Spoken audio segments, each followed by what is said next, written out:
decision.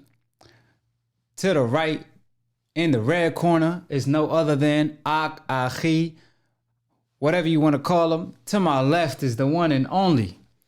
You know who it is, Professor Nims, putting with the PhD in pugilism. Talk to him nice. I don't think...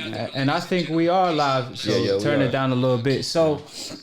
You know, we having a lot of technical difficulties as usual. If it ain't one thing, it's the other, right? But regardless of it all, we still gonna be here every Sunday live, and we're gonna be.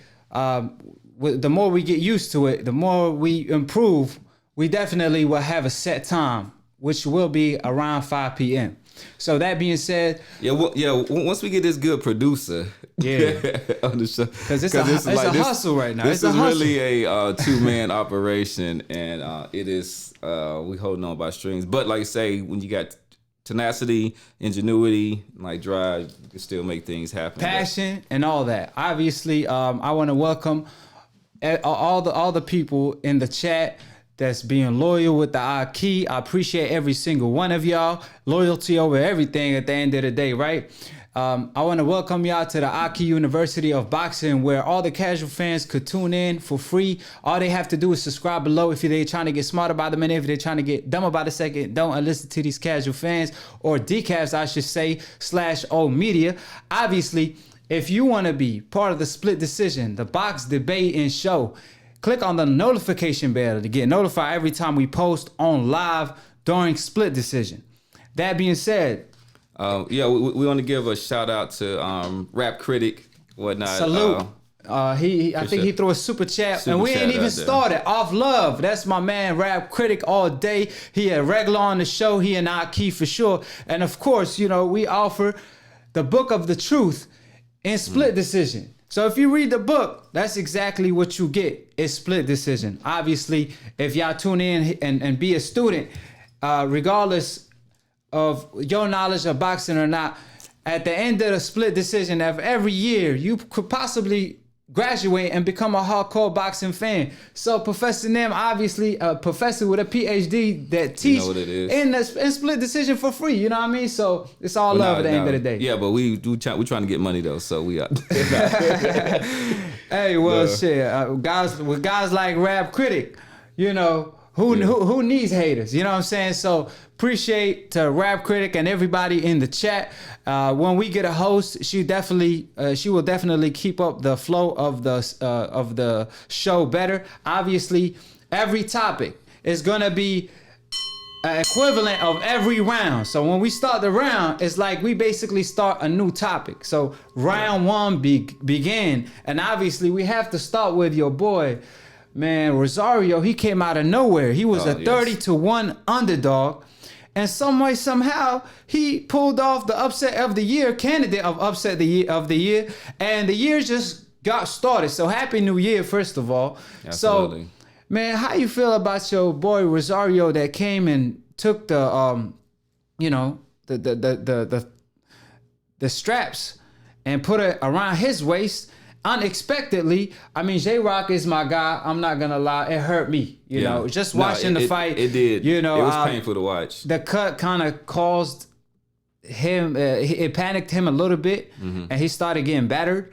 So, do you think it was more so the cut or Rosario's skill?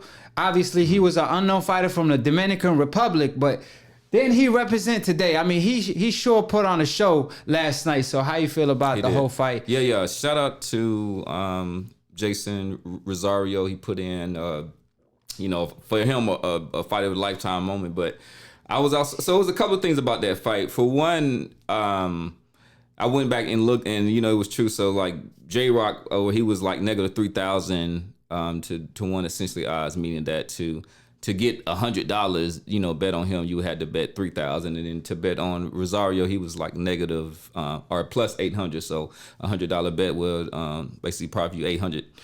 So he was like, so over the weekend, all through all of the fights, I think that was the biggest difference in as far as like the biggest odds for a fight. Even like UFC and all those were the biggest odds. So this shows you how truly an upset it was. One is like I thought because of his grit, his background being from Philly, and also because of his because of his resume, he's fought some good fighters. I was a little surprised by how much the cut did affect J-Rock in a sense, but at the same time, I've had just sweat and other things that kind of block my vision, and it does affect you and impact you. And that's one time when I saw Floyd like really affected against Carlos Maidana, where he came and he was in the corner. If you remember, he was like, I can't see. I can't see. He went in there. So you wouldn't even expect Floyd to say anything. And then you were like asking me like how you do it. I was like, I've never had to deal with that. So, and the other thing that I want to end on is like, I want to go ahead and put this, it might be a little controversial, but I think it's a very, very bad idea to do homecoming fights, especially right after you win your title, right? But why you say that? Why you say that? It's a couple reasons, and it's not just because of the nerds that's doing that, but when you're at home, you're gonna have a lot of people that's gonna be trying to get your attention, get tickets, get this, holler at you, do shows. They're gonna be pulling you, media, and you're gonna be doing your best to push the fight. And you, also, I remember when Jared Hurd was talking about, training at home, I get to go and, sleep in my bed. And it's like, you need to be living a Spartan lifestyle. And I was telling Akhi earlier that I'm listening, like, so all of these fighters right here, let me show you, like, they've had probably their worst night on a homecoming fight. All right, so one, of course, was Jared Hurd, said basically got dominated, maybe even knocked down for the first time when he did his homecoming fight. Next one, of course, is J-Rock, what came back to Philly, got knocked out in the 5th round in there. Then I'm gonna go back a little bit. Floyd Mayweather, he didn't lose, but he had one of his worst fights when he it was against Carlos Hernandez. He went back to Grand Rapids. That was the first time he had the first kind of touchdown. It wasn't really a knockdown, but it's on his record as a knockdown. But he broke his hand and then just really had an underwhelming performance. Another one is Zab Judah. He lost his undisputed, basically lost his undisputed. It was in Madison Square Garden, but it was, it was basically seen as a homecoming fight for him in that sense. So these are some great fighters, and I think it was one more that's kind of escaping me, but I was just looking out and see a lot of these fighters have the worst fights during these homecoming events. That's plenty of example, and almost like it seemed like at the 154-pound division, it's almost a monster that show up every season. Yeah. I mean, we had obviously Hurd being upsetted by J-Rock. Now Rosario upsetted J-Rock. And that fight reminded me of when Ali, my man Saddam Ali, fought Munguia. I remember him, he just caught Munguia with a 3-piece and Munguia was just walked through it. And that's kind of how J-Rock fight was. I mean, obviously Rosario had better defense than the guy that fought Saddam Ali. What's his name?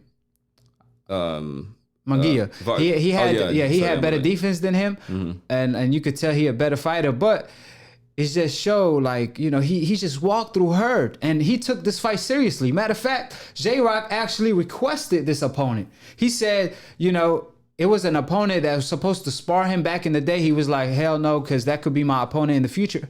And he requested this opponent, and you see how it turned out to be in Philly. It was a heartbreaking moment, but in the 154-pound division, there's so many monsters around because almost every season there's a new monster. So now it's kind of like the landscape at 154 is a little shaky. Obviously, Charlo's still number one, but the way Rosario performed, he put on a hell of a performance. I mean, regardless of what people say, J-Rock is one of the best fighters in the world. He came prepared. From what I know, from hearing the interviews and his energy, he looked like he was focused. He said he wasn't taking this lightly.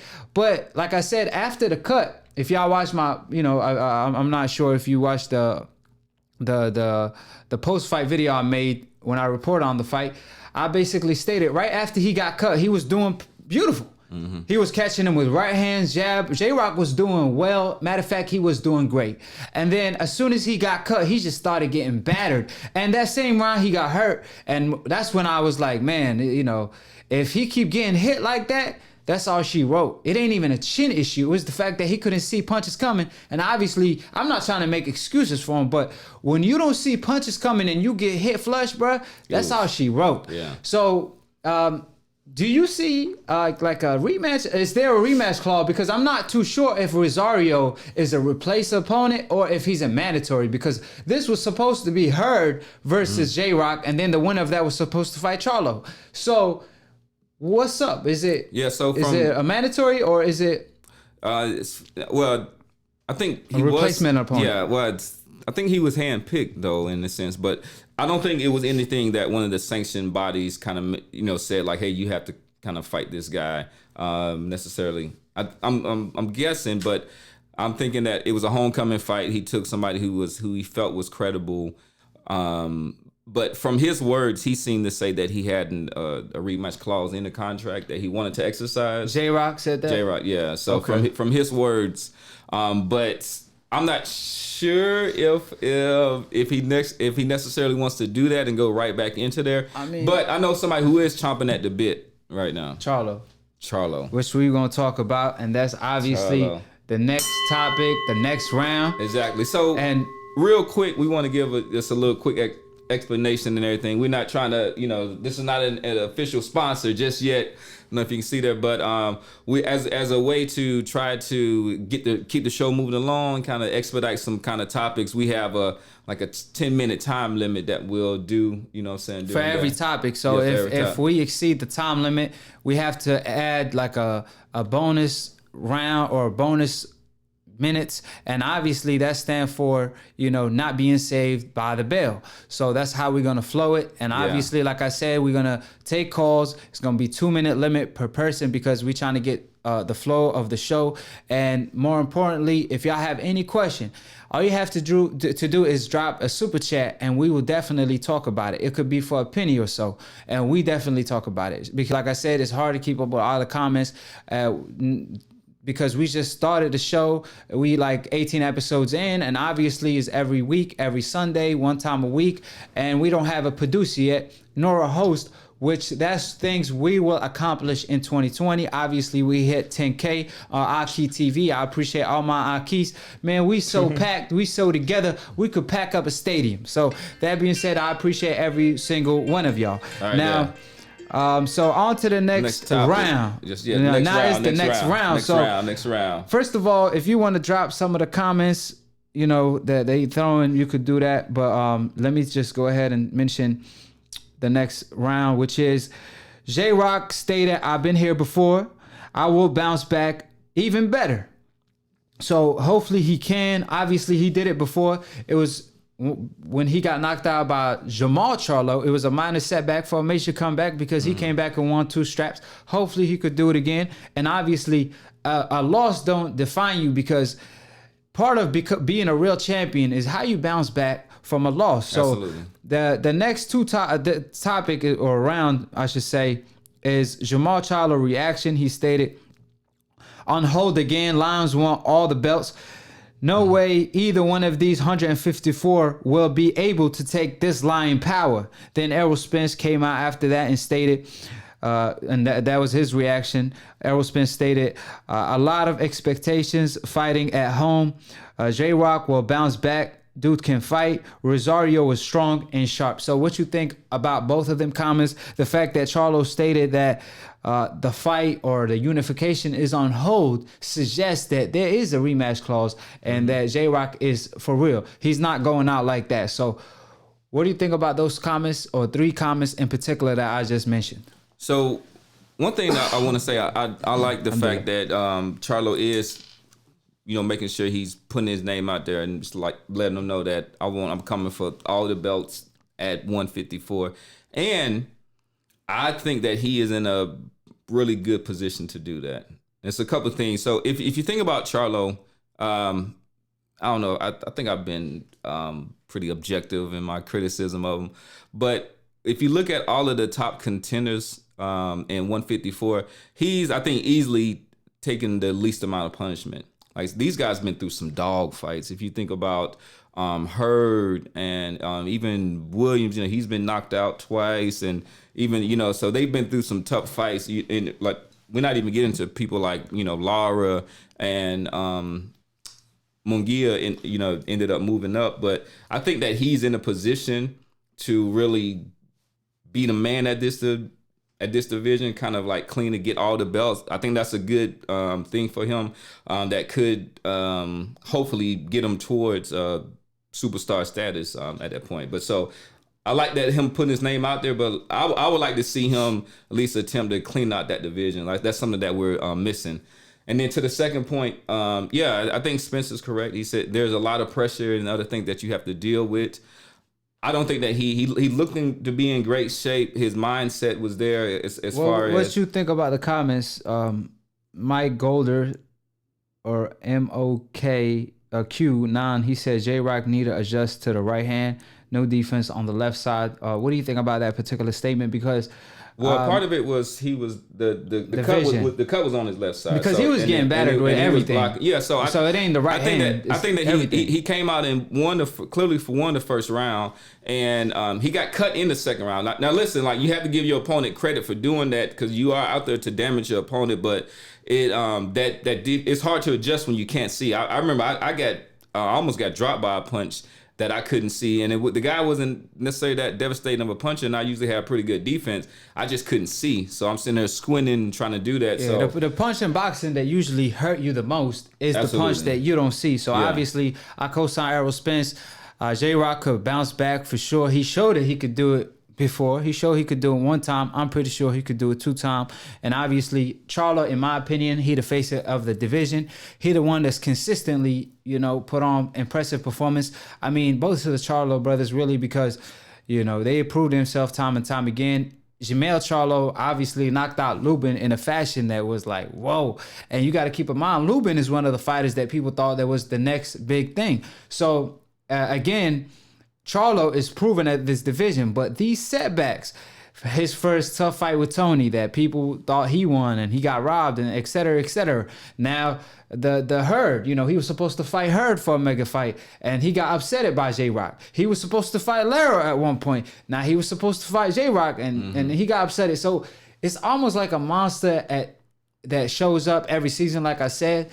And it's tough. It shows you how difficult it is to have 10 title defenses like Wilder does or like any other fighter. I don't know if any other fighter has 10 title defenses at the moment, but other than Wilder. So it shows that it's tough because we see AJ get upset by a Ruiz, his Buster Douglas moment. And now we see Rosario do the same thing to J-Rock at 30-1 underdog. I know a lot of people wish they put a house on it because they flipped it. They would have flipped it to 30 houses. You know what I mean? We could have built an empire betting on that fight, right? No, but I would not bet. I usually don't even gamble. I'm really kind of, but with 30-1 odds, man, that was crazy. And let me say one more thing, which is just slipped out of my mind. So I think we're just gonna go to the next round, but I appreciate all the comments. Like I said, I will drop the number in no time. If you want to drop your last couple thoughts on this subject in particular, while I drop the number, you free. So let me see. We got a couple times. So I do want to say. So I think what's good for boxing is when you have for each of the weight divisions, when you have somebody that is clearly the man in that weight division. And the difference between the model that UFC had, there was a big UFC fight this weekend, is that they have the best fight the best. It's kind of a monopoly in the sense that they're the promoter and they're the actual organization that gives the belts. That's how it's supposed to be because they could structure it in a tournament way, in an NFL way, in an NBA where you could have a Super Bowl. I mean, boxing would be the biggest sport. I think that's true. I think sanctioning bodies, they do. It's something that I'm used to seeing these belts, so it's nostalgic. But these sanctioning bodies like IBO, like WBA, like these are the things that are hurting boxing. Well, and also the fact that we don't have one strap. The fact that we don't have one strap. The fact that we don't just have one strap. And the promoters. They want their sanctioning fees. They want this. Like everybody else is trying to do that, but we need that one champion. It's a combination of network, promotion, belts. It's just too many things in the sport of boxing. Getting away with taking VADA, et cetera, et cetera. So, I mean, it's just boxing has a lot to work on. And there's nothing better than watching the best versus the best in a boxing match. You could be a casual fan and you gotta know a thing or two. All you need to know is this dude trying to take this other guy head off and the other way around, vice versa, right? So the round is obviously up, and we on to the next topic. And I just dropped the number, so y'all free to call in whenever y'all want to. Now, my man Floyd Money May, the Bluetooth to it. Yeah, it's connected. Okay. Floyd Money May announced his, comeback in 2020. Obviously, Dana White came out saying that they working on a thing or two in the UFC. Dana White was basically talking like Floyd was gonna go in the UFC, and I'm just like, man, you ain't fooling me. I mean, Floyd, he might be cool, but one thing for sure, he ain't a fool. So Floyd Mayweather basically put a picture up or a poster of him versus Khabib and him versus Conor. Now, what's your take on them two opponents? Because I don't know, I feel like it's a ploy of Floyd kind of to push for that fight, and the casuals don't know no better. Yeah. So if you know better, do better. And Floyd is like, man, you know what? I'm a rob the bank again. So he possibly could rob up to $700 million if he could make these fights that he just put up on his Instagram. So my question to you is, how realistic is this? Dana White said that he's working with him for his comeback fights. Is this what they've been working on? I think anything is possible. One thing I'll say is Floyd's not going in the cage. And say that he's gonna. Floyd, even throughout his boxing career, you say that he went to WWE. Smart. Yeah, but I mean that's scripted. But he was also smart enough to make sure once he became the cash cow, that he got things in his favor. And when it goes against these fights, that Floyd's kind of part trolling, but also letting people know out there kind of, he wants his name to be in the news again. And he goes after the two top names in UFC. So that's going to garner some attention. And like you say, he could easily make $700 million between these two, I think, farces of a fight or whatnot. Like, I don't want to see it. And I just don't like that it take attention away from these great young fighters that we have here now. And I just want to interrupt you real quick. I'm sorry, but we have Money May in the comment section. I mean, OG Swag. He got me feeling like he Money May. Appreciate the love and support, fam. I see you every time. You and Akhi. I know you at work, but make sure you call in. If you could take a little break and call in, you could interrupt us at any time. You and Akhi. He said Toronto checking in at work. But I want to hit you off with some of that OVO guap. Salute. Guap. Salute, fam. I appreciate you, OG Swag. You the OG, youngin' in the game, but OG in the game as well. You know what I'm saying? So that being said, I appreciate Rap Critic. I appreciate OG Swag for building this empire brick by brick. So, appreciate the love. I see where you're coming from. As far as the Floyd Mayweather still in the shine for example, Deontay Wilder. He have 2 mega fights, possibly in 2020 if he can land the AJ fight as well. Errol Spence come back with Manny Pacquiao if that's a possible fight that the PBC is working on. And like obviously Terrence Crawford. So I see where you're coming from. But listen, if you're going to be able to rob the bank, I'm not going to be mad at you. You know what I'm saying? Because if I'm in his shoe, I'll be doing the same thing. And obviously, you see me, you know what I'm saying? I'm trying to hang in there. But at the end of the day, for $700 million, I'm willing to sell whatever except my soul. You know what I'm saying? Because 700, bro, like, I don't care if Mayweather is 50 years old. He still kick all these UFC fighters. I don't care, regardless of the weight. Khabib, I got love for Khabib. You feel me? That's my man. And I love and support for him from day one. But he don't stand a chance. I would love for him to get paid. I would love for him to get paid. Money, like this weekend, that's one thing Dana White was talking about. He was like, y'all talking about all the money that Conor has. He was like, Khabib has money. He was like, Khabib got money. He was like, Khabib has Conor like money. He just not out there flossing it and doing that. That's just not him. He a different character. But one thing for sure, I would love to see him get more paid, but I would not love to. I wouldn't like to see him get beat up by Floyd, But it is what it is. If you're gonna get paid for that money, obviously, Conor on the other hand, he just grabbed a win for the first time. He been making M's all day. Finally, he was able to flip one of them M's to a W. You know what I'm saying? So But you saw that fight. Man, listen. So Cowboy, I don't know what he was doing. I don't know what he was thinking. I never seen a shoulder strike being that effective. In boxing, we use it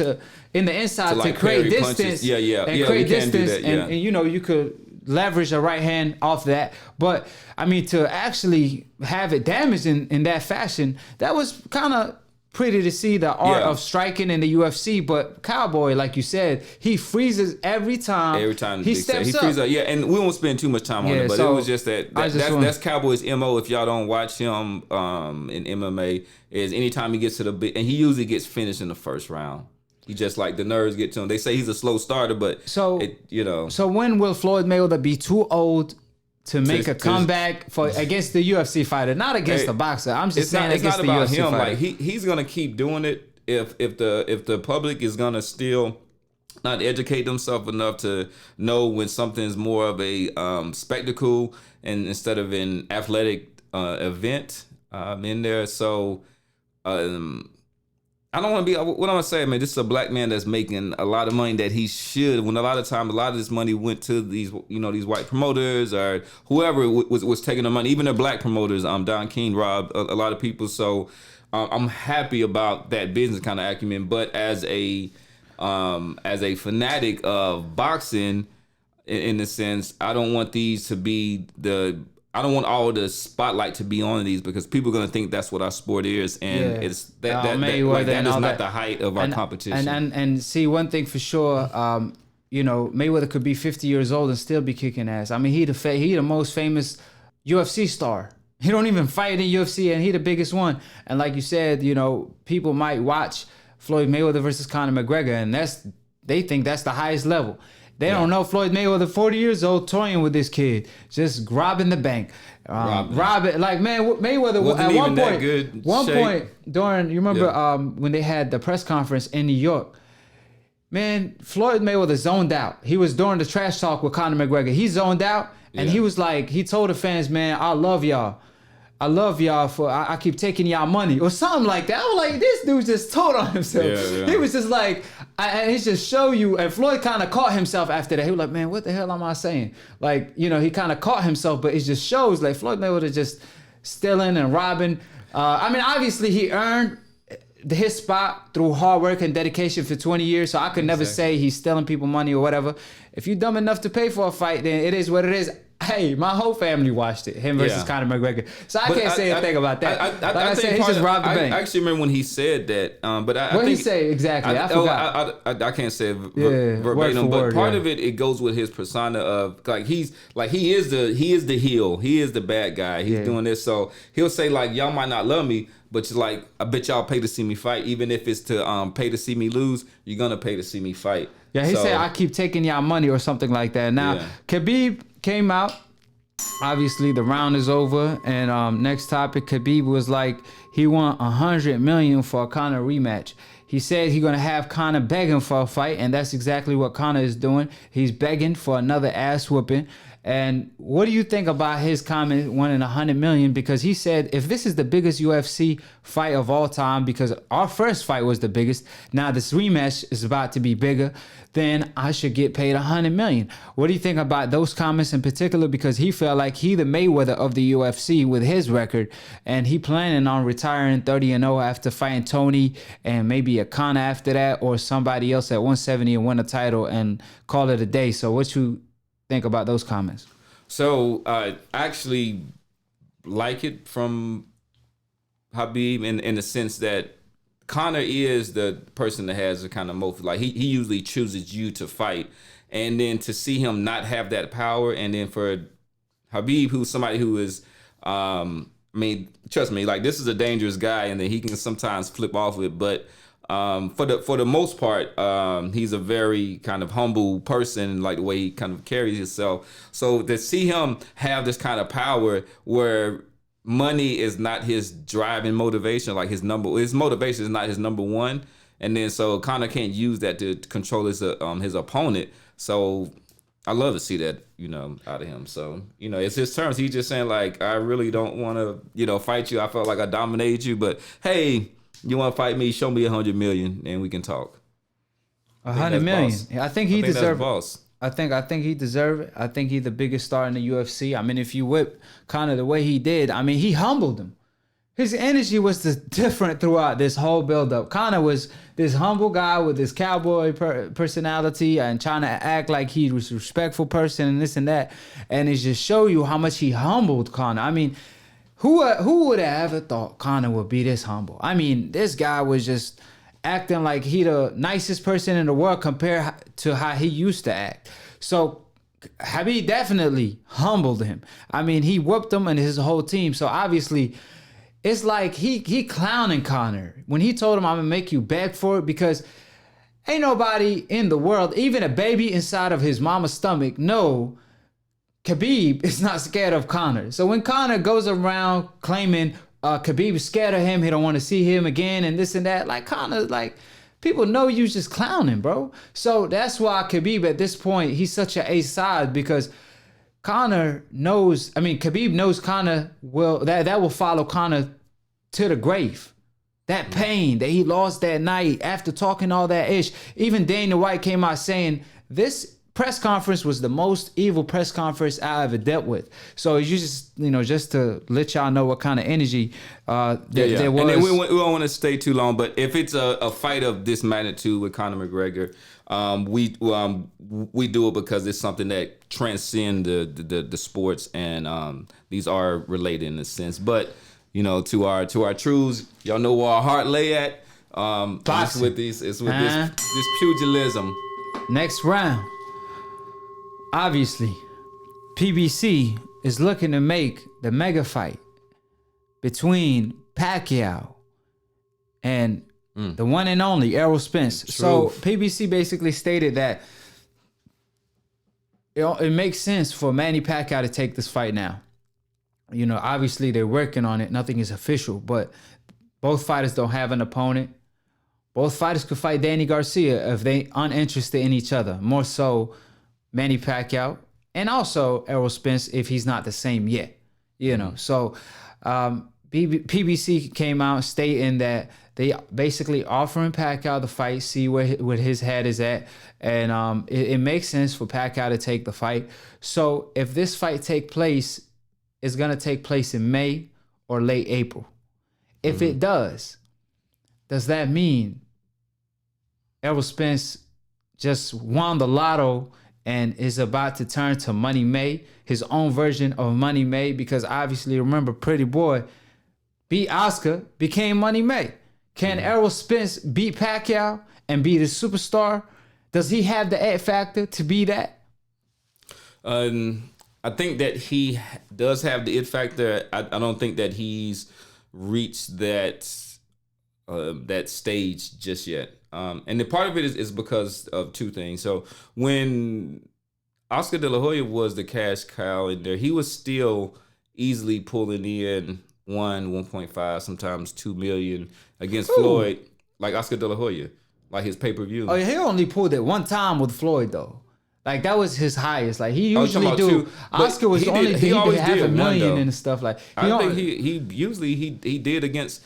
Because people like I looked at the pay-per-view records, and all I saw was Floyd Mayweather name and Pacquiao all over for all of them, UFC, boxing, whatever. It was just like, even when Floyd went as far as, like, I'm talking about selling 1 million, it would top a lot of Oscar pay-per-views. Oscar only went that far with he took that Trinidad. and went to he took that to another stage. But I'm saying, in comparison to where Pacquiao is in his drawn ability right now, they're not necessarily like the same. So when Floyd came through, he took in all of those Oscar. He took in, because him against Oscar did, I think, 2.4. Yeah. But like he took in all of those fans in there. So that's a lot of fans. So with Spence and whatnot, one thing he hasn't necessarily kind of established that this sublime record that Floyd was able to, and then he's gonna take Pacquiao's fans once he does beat him. But Pacquiao's fans at this loyal moment to are him. like, they're loyal, but they're about loyal. And then they're still like, what he do last fight, like 450. 450. Pacquiao? Yeah, Pacquiao. Yeah, Pacquiao did 450. Errol Spence did 350. I think he's on his way.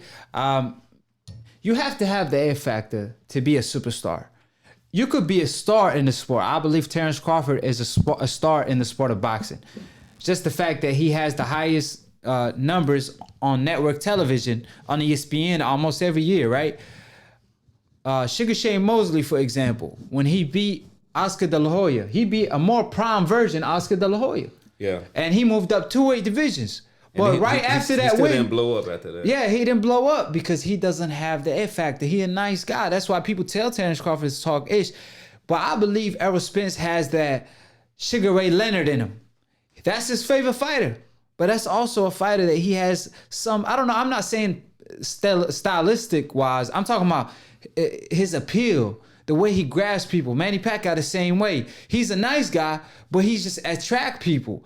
I believe Errol Spence has it. So if he beats an Errol Spence, if Errol the Truth beats a Pacquiao, I believe that will break the gap because he's already selling good amount of pay-per-views, 350. That's unheard of for you getting out the mud on your own. Then beating a Manny Pacquiao, that will break the gap and make him a superstar in the game. Then if he beats a Terrence Crawford, that will co-sign him. I think that puts him over. When he takes those top-ranked fans, and then the number one pound for pound. Over who? No, what I'm saying is like takes him over like that hill to be a superstar. To be a superstar. Gotcha. I believe the Pacquiao fight will do it, but I think the Terrence fight will just like co-sign it. Like, okay, y'all thought he was sweet. Obviously, everybody know Errol the Truth, but at the end of the day, I remember Sugar Ray Leonard. People questioned him till he went toe to toe with Hearn and Duran. And then they were like, wow. That was a mistake like that first fight. Yeah, but regardless, the point is, they were like, man, he got a dog in him. You know what I mean? Yeah. So do you see, like, I know Pacquiao, one of your favorite fighters. He's one of my favorite fighters as well. But can Pacquiao do something to upset the Truth? I mean, obviously Pacquiao, I'm trying to look for some hope. His chances are slim and none. Pacquiao fans saying this and that, but in my opinion, his chances are slim and none. So obviously, Errol Spence is stationary. Can he dance around him? Manny Pacquiao came out at one point saying speed is the key to being an Errol Spence. Obviously, he has the foot speed and the hand speed. The only thing he's missing is intelligent footwork more so. In my opinion, Errol Spence is more fundamentally responsible. So what's your take on that? What's his chances of winning? Because people could claim all they want in the comment section, but when I put a poll, J-Rock Williams versus Rosario, that it was 95% in favor of J-Rock, and that was an upset, right? But if I put a poll today, it'd be 50-50. I'm talking about like Pacquiao, when it could Pacquiao and Errol. So they be picking Manny Pacquiao. A lot of people picking Pacquiao. So what's your take on that? So I would, even without the accident, just based off his past performance, I would give Manny Pacquiao at least probably like 25, maybe 30% chance in that. Yeah, like that's I would have Errol kind of solidly favored to do that. I don't know what Errol that we're gonna get necessarily from this. I think Pacquiao, that's one of the things that they're using to entice him with this fight. They say that if you're gonna be able to beat Errol Spence at any time in this young man's in his career, it's right now. So I think that Pacquiao has some qualities, and sorry, is this extra time? Yeah, go ahead. Do you want to do a bonus round, or you want to sum it up in 30 seconds? We can just sum it up, but I'll do the 2-minute extension. But in just a way. Then I also welcome comments as usual. I like to learn from y'all as well. So I think that Pacquiao has some qualities.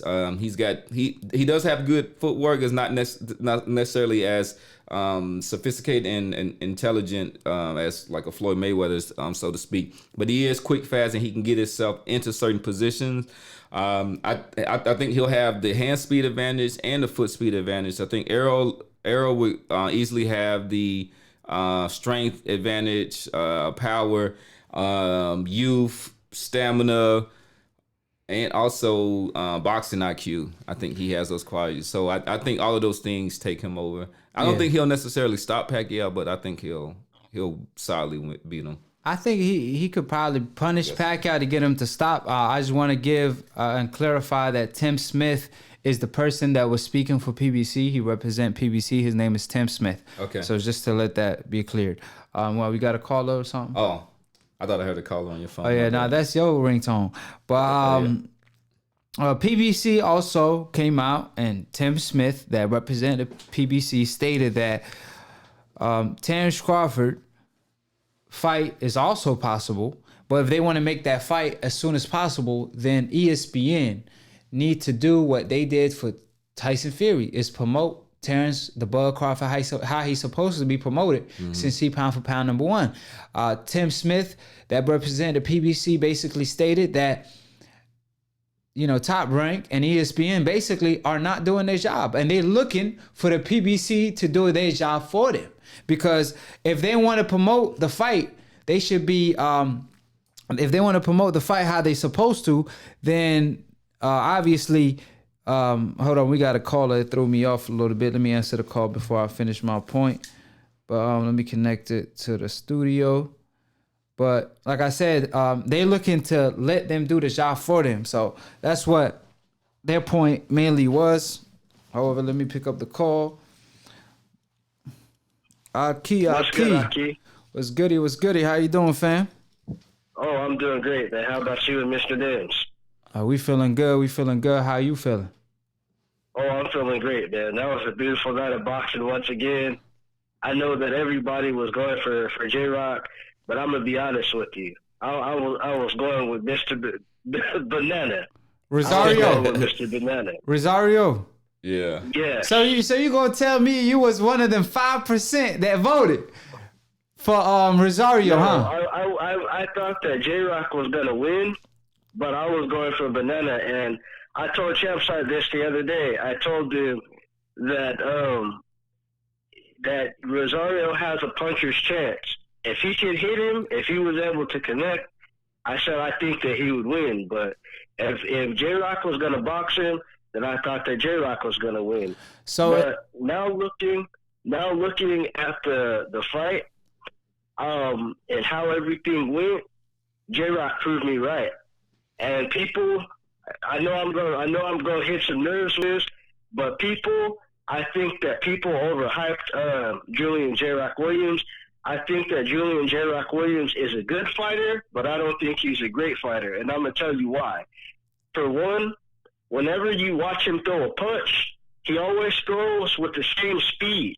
He never switches up the pace of his punches. That's a problem in boxing. Because then somebody's going to be able to pick up and read where you're coming from. They're going to be able to time you. Like how if he was to fight somebody like Teofimo Lopez, he would get caught doing that. Now, two, another thing that I seen wrong with how he fights, either he's on offense or he's on defense. You can't do that in boxing. You got to be able to throw a punch, and you got to be able to react. His reaction is terrible. So he has shaky defense already, and even when he was doing good technical punches and he was landing on Rosario was able to take a punch. So he's like, all right, you're open under your body. Bam, hit him with a right hook. Oh, you're up over here up top, hit him with a straight left. And it just kept on happening. So that's it. All right. Yeah. Yes, Hey, caller. Yeah. But Hey. yeah, definitely listen. And just to let you know, drop your prediction for the rematch. You still sticking with your boy Rosario? Banana! Hey, real quick. Give us your name. No, they already go. Yeah, he a regular caller though. He a regular caller. Yeah, that's my boy. That's what I'm saying. Still state his name. Yeah, he dipped quick after he heard the bell. Yeah, he was like, man, that's it. He was like, but I appreciate you for calling in. You can always call at every topic. We're gonna take a call, but you know, just to get back in track, because I got off track a little bit. Obviously, you know, as far as him saying that J-Rock, he had a lot of great points. He brought up a lot of great points, but I think J-Rock is a veteran, and that was shocking to me. I'll be honest. He's a good fighter, but he's more than a good fighter. He's a veteran. I mean, he like a Hopkins in there.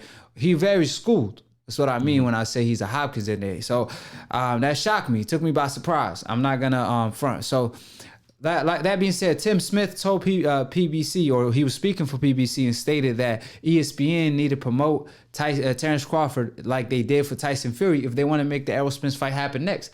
He basically stated like they basically over there waiting on us to promote Terrence Crawford for them. Like, he's not That's our a fighter. good point. He's That's not a our good fighter. point. It's their fighter. Promote him how he's supposed to be promoted, or we can make the fight happen. Have documentaries on him before the fight, like they did for Tyson Fury, and we can make the fight happen. So, what you think about them comments in particular? People saying they are excuses. Errol Spence got his people to make excuses for him.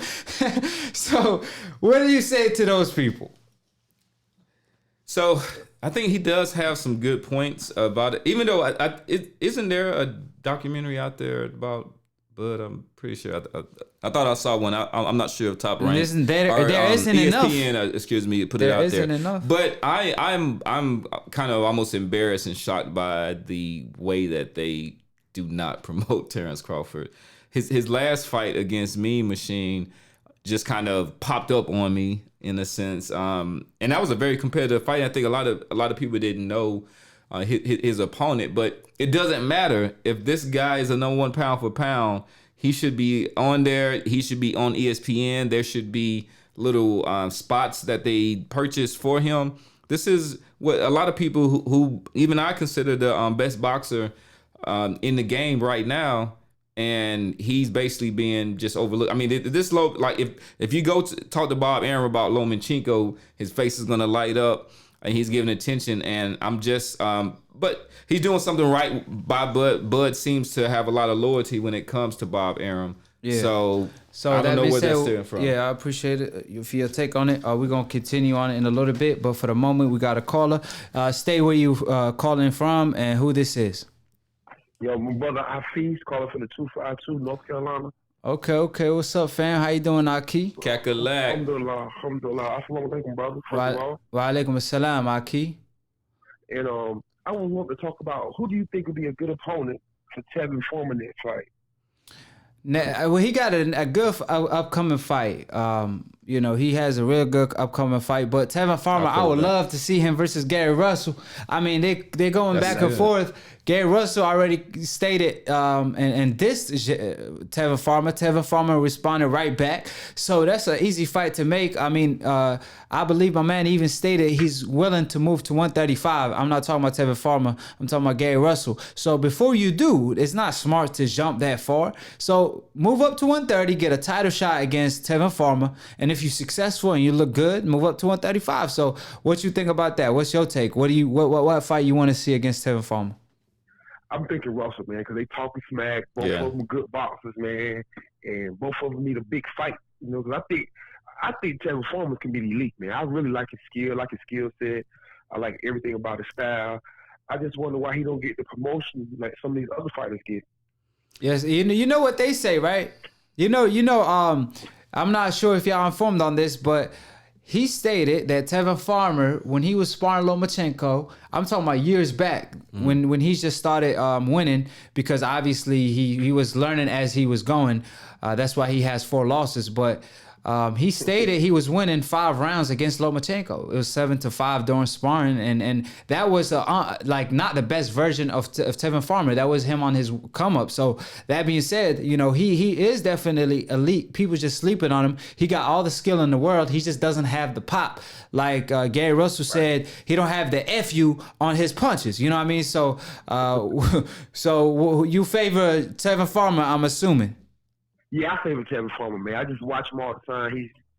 I think he's an elite fighter, man. He's just waiting for that. He's just waiting for the moment. Yeah. So he's just waiting for the moment.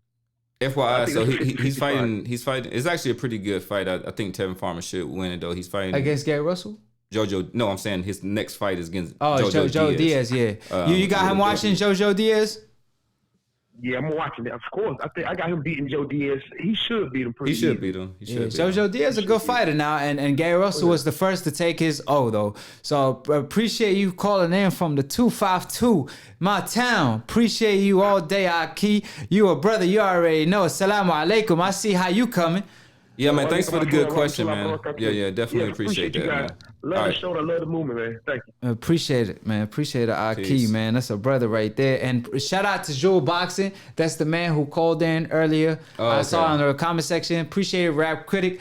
You know what I'm saying? Rap critic working with us. You know what I'm saying? He one of us as well. Shout out to Jules of Boxing and my man that's just called in right now. And obviously he represented the 252. That's what we at right now. And last show we had my man calling. I didn't know who. Like I couldn't hear him at the moment till Professor M saved the day and passed me the headphones. Shout out to you too, my brother.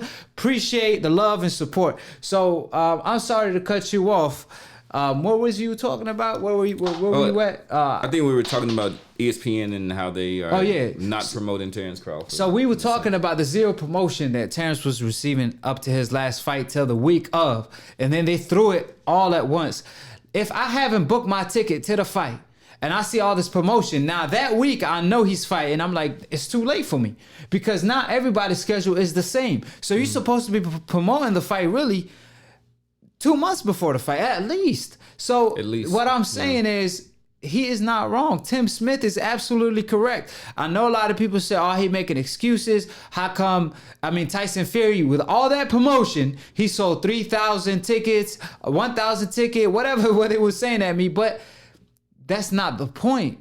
It don't matter if they promoted Tyson Fury and people didn't buy to him. They still got familiar with him. So when he do fight Deontay Wilder, now they're like, you know what? I'm tuning in just to see him get knocked out or to see him beat Wilder, whatever the reason might be. But when you don't have no promotion at all and they're relying on Terrence Crawford fan base and it always pulled through because he still has one of the highest ratings on TV and stuff, the point remains is he could be a bigger star if they promote him the right way, because that's a man that got shot and drove himself to the hospital. That's a great story. I can't, you know how long till I figured that out? It was up to a year ago when I realized that was true. I was like, what?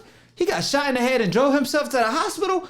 You could be a superstar just based off that little story right there, 5-second story. They could start his documentary with that. You know what I mean? So that's my point, that the PBC is right.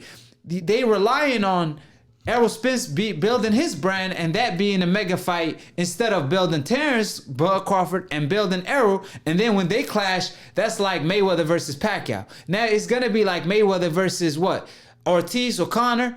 I'm sorry, not Conor. Ortiz or a regular fight it's gonna be Mayweather versus Pacquiao because that fight was long overdue. Yeah, but I'm saying as far as ticket sales, pay-per-view sales, I know the fight is gonna live up to it. There's no doubt in my mind. But I'm talking about sales. Can they sell 4 million? Can they sell 4 million on pay-per-view? It depends on when it happens. Does this fight happen in 2021? 2021? Nah, 2020 is too many things. Too many obstacles. I think there's no way. You said that you sell 4 million? That's what I'm saying. They won't be close. They won't be close. So nobody sells 4 million. No, but Floyd doesn't even sell 4 million. I'm saying they could sell 2 million. They really could get up there with 2 million, but they probably won't because Terrence is not being promoted how he's supposed to. Errol is, if he beat Manny Pacquiao and then fight Terrence, they probably sell 1.5 million, $1 million, max 1.5 million. But if Terrence the Bud Crawford is being promoted how he's supposed to, then he could make 2 million pay-per-view sale. Because you got to think about it. Errol Spence is about to land the Pacquiao fight, and Terrence had Pacquiao on his side with Top Rank 4 years ago, and they couldn't offer him that fight. Bob Arum, he said they did offer it to Pacquiao. Well, Bob later on stated that he didn't make the fight happen because he cared about Manny Pacquiao health. He don't want Terrence Crawford to retire him, regardless of him capping or not. Regardless of him capping or not, just him making that statement, it's like a slap to the face for Terrence Crawford. Like Terrence is looking at him like, man, at least say this man's scared of me. Freddie Roach came out saying that Terrence is like Floyd Mayweather with power in his younger days. And a southpaw. I was just like, whoa, hold on, Fred, press on the brakes, man. Yeah, you just told on your fighter that he don't want to smoke with Terrence because that was around the time they were trying to make the fight happen, and then Pacquiao requested more money or whatever the reason why the fight didn't take place. I still hold Pacquiao accountable for not taking the fight, but my point is, man, we could have seen that first round, and I don't think he would have retired. That's all I'm gonna say. So, was somebody calling you, Professor now? No, that was the timer. Okay. We ended it right on time. We beat it. That's a buzzer beater right there. So, On to the next topic. Man, Laila Ali versus Shield. I don't know if y'all heard of the drama. I posted a video on it. And now Shield came out responding to Laila Ali. Said, if you serious and you sincere about coming out of retirement to face me for 5 or 10 million, then Eddie Hearn, that's who she working with, or that's what the rumors are, that he might offer the 5 million to Laila Ali. That's why I was telling you, if I was Laila Ali, I would have said 100 million, 50 million. I'm not going to say 5 million because I feel like that's offerable. Fighters making 100 million what nowadays. I'm saying, it makes it seem like she's serious about taking the fight. If it was 100 million, they'd be like, oh, you don't want to fight. It seems like she's serious to take the fight. She need to be serious about retirement because she up there with age. But she is. She's 42. Before we touch on the subject, we got a caller. How you doing, Akhi? Who's this on the phone? State where you calling from and who this is. Louisiana. What's good with it? It's Rap Critic. Rap Critic, What's my good, man in the Rap house. How Critic? you doing, fam? I'm good. Peace and blessings to my dog Akhi and Professor Nim. Started off right. Yes, Appreciate it, Akhi. Congrats on the 10K subs, man. Oh, man. Appreciate it all day. We trying every day. You see us, man. We struggling. Yeah, we grinding, though.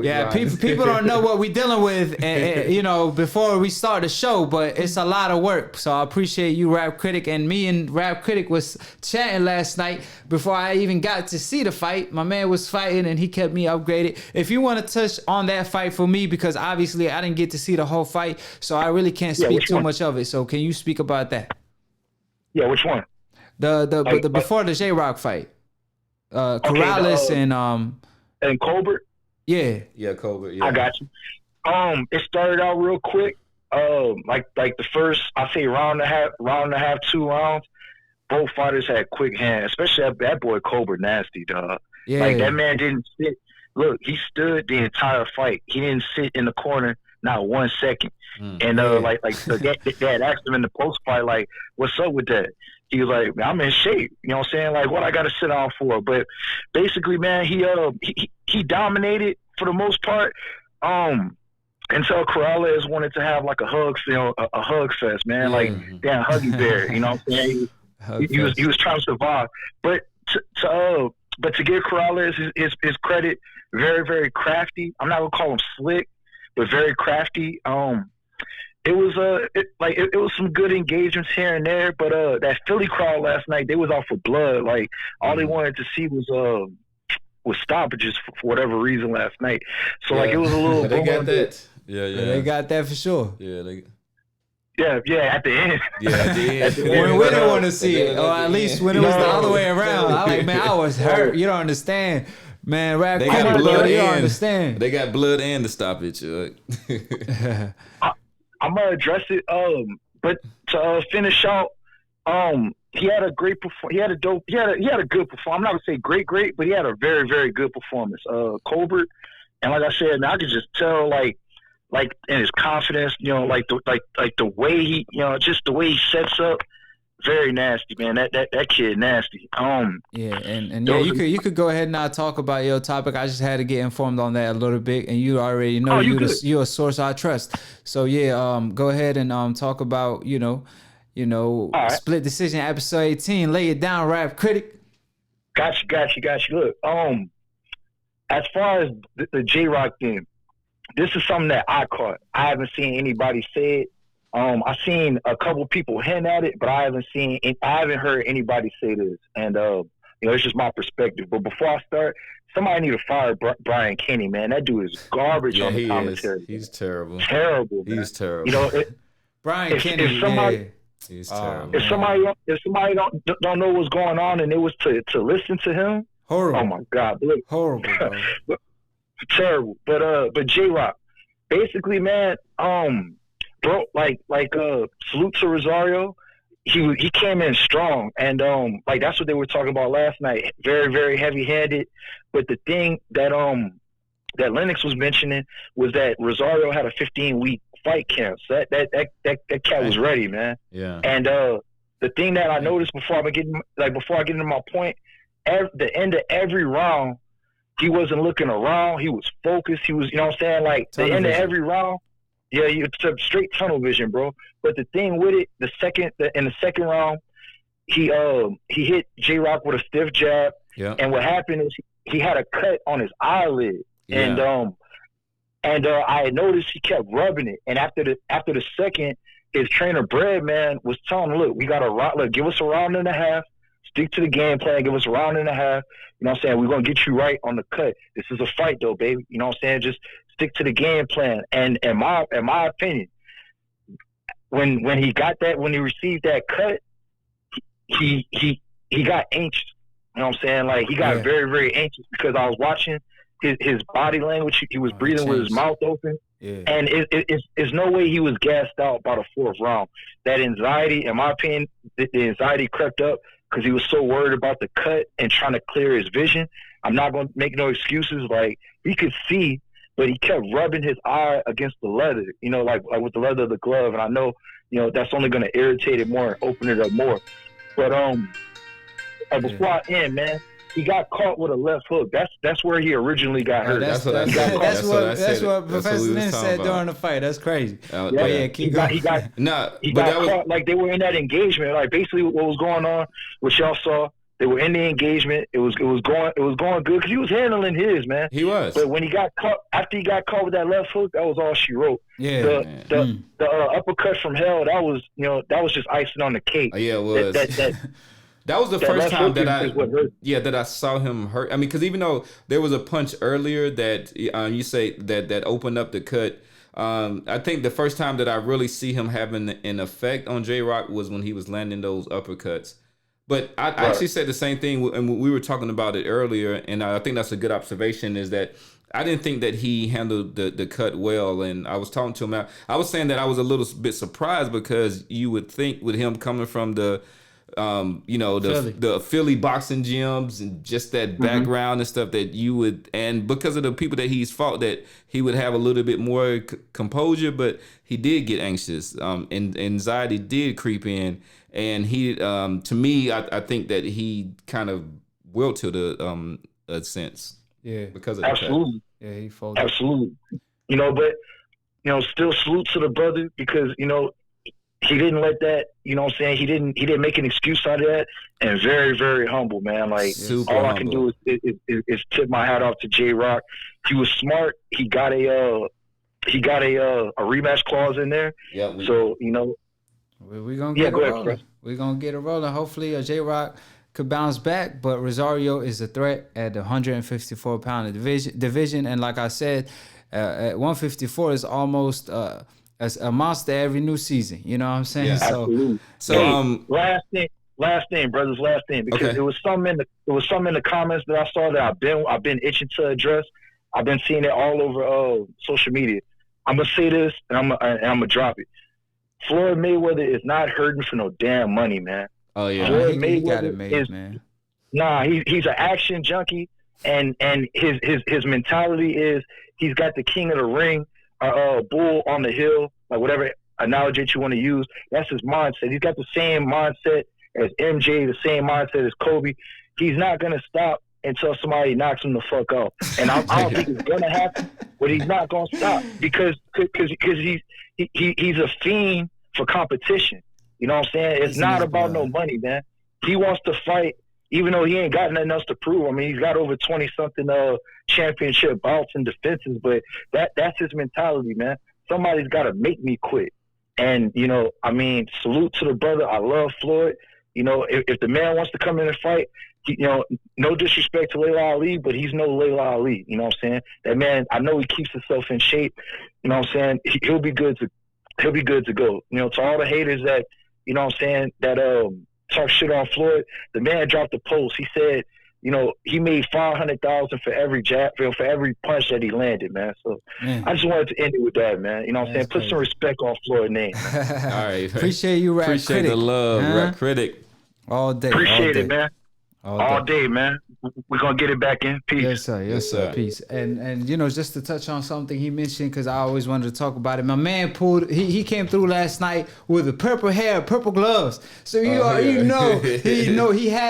had to back it up and at least showboat and show then what time it is. I mean, Brooklyn on the map, he represented. And from day one, I mean, as soon as I laid my eyes on him, I could tell he was from New York for some reason. Okay. But so we're talking about Laila Ali and Shields, right? Yeah, so she came out saying that she offered, I mean, like she requested $5 million to 10 in order to fight or come out of retirement, and Shields saying it's on the table if you want it. You know, she gonna try to basically get her peoples to send her the amount of money. Now the back and forth kind of went. First of all, did Laila Ali avoid Anna Wolf? Because a lot of people in the comment section was just saying, oh, she avoided her, because Laila Ali explanation of her avoiding Anna Wolf or that fight not taking place, she was just like, they just like to blame me because I'm the A side. But we offered her to fight. We at least offered her a fight on the undercard. And then why would I let her fight on my undercard if I wasn't going to fight her? I was trying to build her up to fight her. But then she was supposed to fight this girl she lost to on the undercard.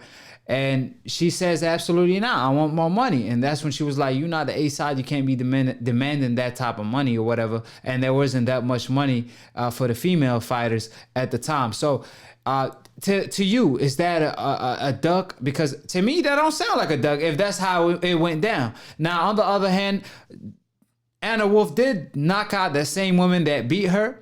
But regardless, you know, Laila Ali beat her twice, you didn't, and she the A side. So what's your whole take on that first before we hop to the next topic? Because that's arguably the three goats. Yeah. Is Anna Wolf, Claressa, and Ali. Yeah, so I think that she was the A side. So the thing is that when you are the A side and if you want to fight somebody, you can fight that person.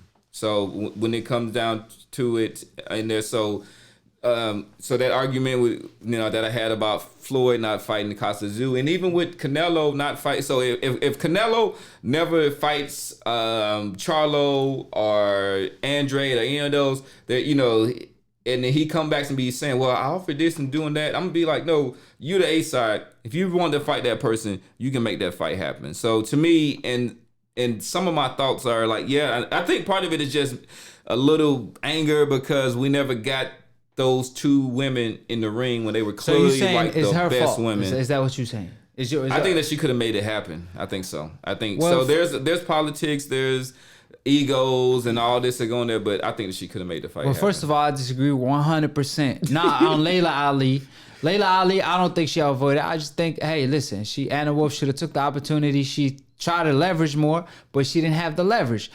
Laila Ali had all the leverage, but as far as Floyd Mayweather fighting Costa Zoo, it ain't Floyd's fault when Costa Zoo got knocked out by Ricky Hatton as soon as Floyd Mayweather moved up to the division. That's obviously not his fault. That's just called reality fault. You know, Costa Zoo got hit with reality before Floyd Mayweather got to him. We already got a call in. Let me pick up this call, and that's gonna be my man. Hold on. Hold on. How you doing, Akhi? Where you calling from, and who this is? Oh, hold on. It's not connected. Yeah, state your name and where you calling from. Hey, what's up, man? Hey, my name's Tony, but on my comments, I'm T-Tone Toledo. Oh, what's good, Two-Tone Toledo? Yeah, shout out. Hey, Colin, are you guys still talking about Shields? I was going to change the subject a little bit. Well, what you want to talk about? Go ahead. It's okay. Hey, I called to put the respect on Canelo's name, man. You know a lot of people talking in the chat. Go ahead. Hey, man, it is what it is. That's what happens in the ring, right? Yeah, right? Say your piece. Yeah. Hey, look at fighting Jacobs. You know, Charlo and Andre didn't want that, man. You know, that's straight up fact. But fighting Jacobs and then Kovalev, light heavyweight, man, that's straight up legacy, right? Made up legacy, you mean? But keep going. Yeah, you talking about made up legacy? Yarde ain't no sissy. Who? Yarde. Yarde. Yeah, you ain't even say his name right, fam. It's Yard, but it's okay. I got you. Oh, Yard. Hey, my fault. You know, but I know he can fight, right? Yeah. Well, he had 12 amateur fights. He could fight. He could fight. He thought he could beat Kovalev, right? He didn't. I mean, he almost A lot beat of people Kovalev. thought, he almost. there was a lot of people thought that he could beat Kovalev. It's a washed up version of Kovalev, and he almost knocked out a washed up version of Kovalev. You know what I'm saying? I mean, and that washed up version almost beat Canelo. When he knocked out Yard. Huh? So what's your point? What's the point you trying to? So what's the point you trying to make? You trying to give some love to Canelo is dunking Charlo, man. He's not. So how come he gave up his strap to Charlo if he's not ducking him? Man, he's moved. Hey, when you're at one weight and you move up to a higher weight, that's more legacy, man. So every time, so you telling me, so it was more legacy for him to give up his strap. Listen, hold on, let me finish my point. Let me finish my point. So it's more legacy for him to give up his strap and fight Rocky Fielding. To be the light heavyweight? Rocky Fielding. First of all, hold on. Let's stick with the facts. He fought Rocky Fielding. He beat Jacobs and Kovalev after that. I'm saying he fought Rocky Fielding instead of Charlo. What champions did Charlo beat? He fought J. Rock Williams. It ain't a point. So stick with a point. Stick with a point. It was his mandatory. He's supposed to fight him. It's supposed to fight his. He was supposed to fight his mandatory. Charlo was the mandatory for the WBC for 2 years or 3 years up to that point. No, so Charlo beat Canelo beat Triple G. Triple G was the mandatory. Don't put that. Triple G was the champion.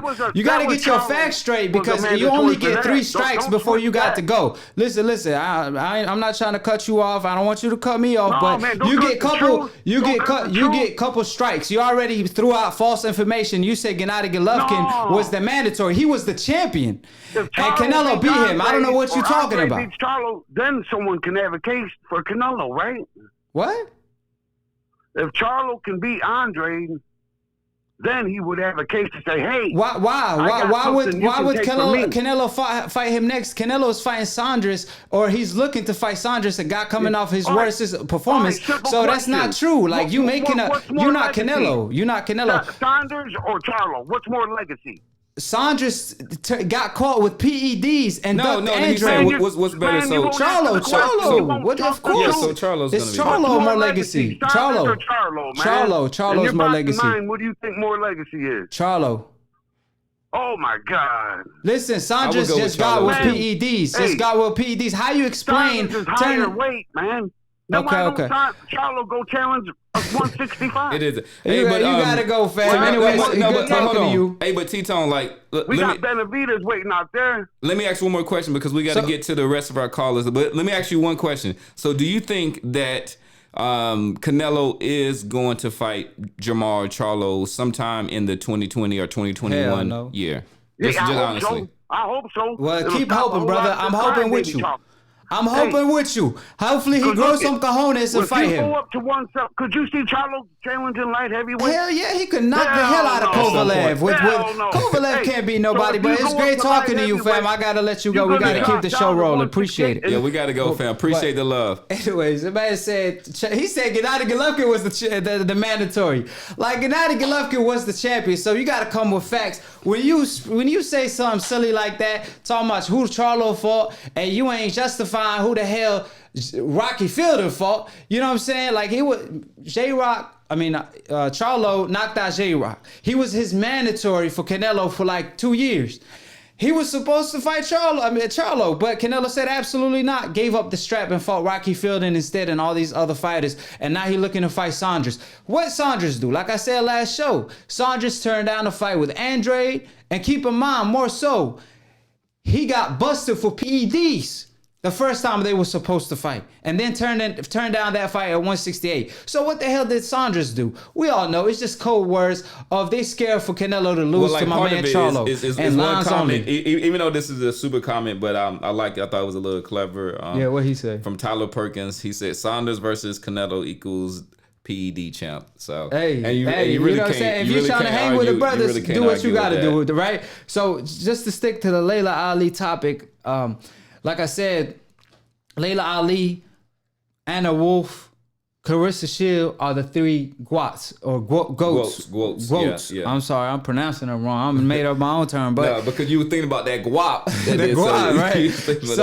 So what I'm saying is, I believe Laila Ali was the best at her time. Anna Wolf was there too, but I will always favor a boxer more than a brawler because obviously 9 times out of 10 a boxer will win, and she had power as well. On top of that, now Claressa Shield had she was the most skilled I ever seen a female fighter. But to me, one thing for sure though, that she doesn't have the power of Laila Ali or Anna Wolf, but power is not everything. I mean, Tyson used to say everybody got a game plan until somebody get hit. Then Floyd Mayweather came to the game. He changed it to everybody got a game plan until you miss your 81st punches. So what's your take on that fight? First of all, I don't want to see it, to be honest with you. But in their prime, who would win and why? So in their prime, I would still take Claressa Shields over. I just think that she is the most skilled female boxer that I've seen. She doesn't get the knockouts necessarily yet. I think part of it is that she did come through the amateur ranks. She's a 2-time amateur gold medal winning champion. And I think that she still has a little bit in there. Like she throws super quick combination. And I think once she really starts to develop a real pro style, because like she has less than 10 fights, right? Shields. Yeah, I mean, she has less than 10. And she made history. I think that beat she hasn't Lomachenko really. record. I think once she really starts to establish her professional boxing style, that she'll sit down on her punches a little bit more and not have to flurry so much, but kind of like flurry and pow, and then make sure that you sit down on those punches. Sit down with 2 punches, then, exactly, like really kind of get those in there and then pow. Yeah. And so that's another level of kind of boxing IQ that she can get to. But I just think that she would. I thought until her, I thought Laila Ali was the GOAT or the GOAT in my opinion. Even over Ann Wolf, I felt that we were robbed. I really wanted to see that fight because we were robbed of that fight. A classic boxer versus puncher. Seeing it now, Laila is 42. She's been inactive for a while. 2 kids. I think that she might get stopped in this fight. Yeah, I don't want to see it, and it ain't like she fighting nobody. I mean, Claressa Shield, she the best of all time. Like let's all be honest now. Yeah. So. That being said, at the moment, obviously you obviously have to side with Claressa Shield if they fight. But that being said, what it all started from was Laila Ali or getting kind of tight about the fact that Claressa Shield was bogus, about saying she the best and this and that. Outside looking in, because following their trash talk, saying Laila Ali came out saying she would come out of retirement and beat everybody, but there's nobody in the game for her to come out of retirement for. Claressa Shield felt disrespected. She like, man, I'm out here being the best in the game and breaking records, breaking male records, and you over here talking about there's nobody out there for you to fight because, trying to say we don't fight in the same division because I move up and down. So she felt some type of way. She went on the radio, Breakfast Club. She started talking her edge, saying she knock her out. Then Laila Ali went to Sway in the morning. Obviously, shout out to Sway. He the GOAT at his field.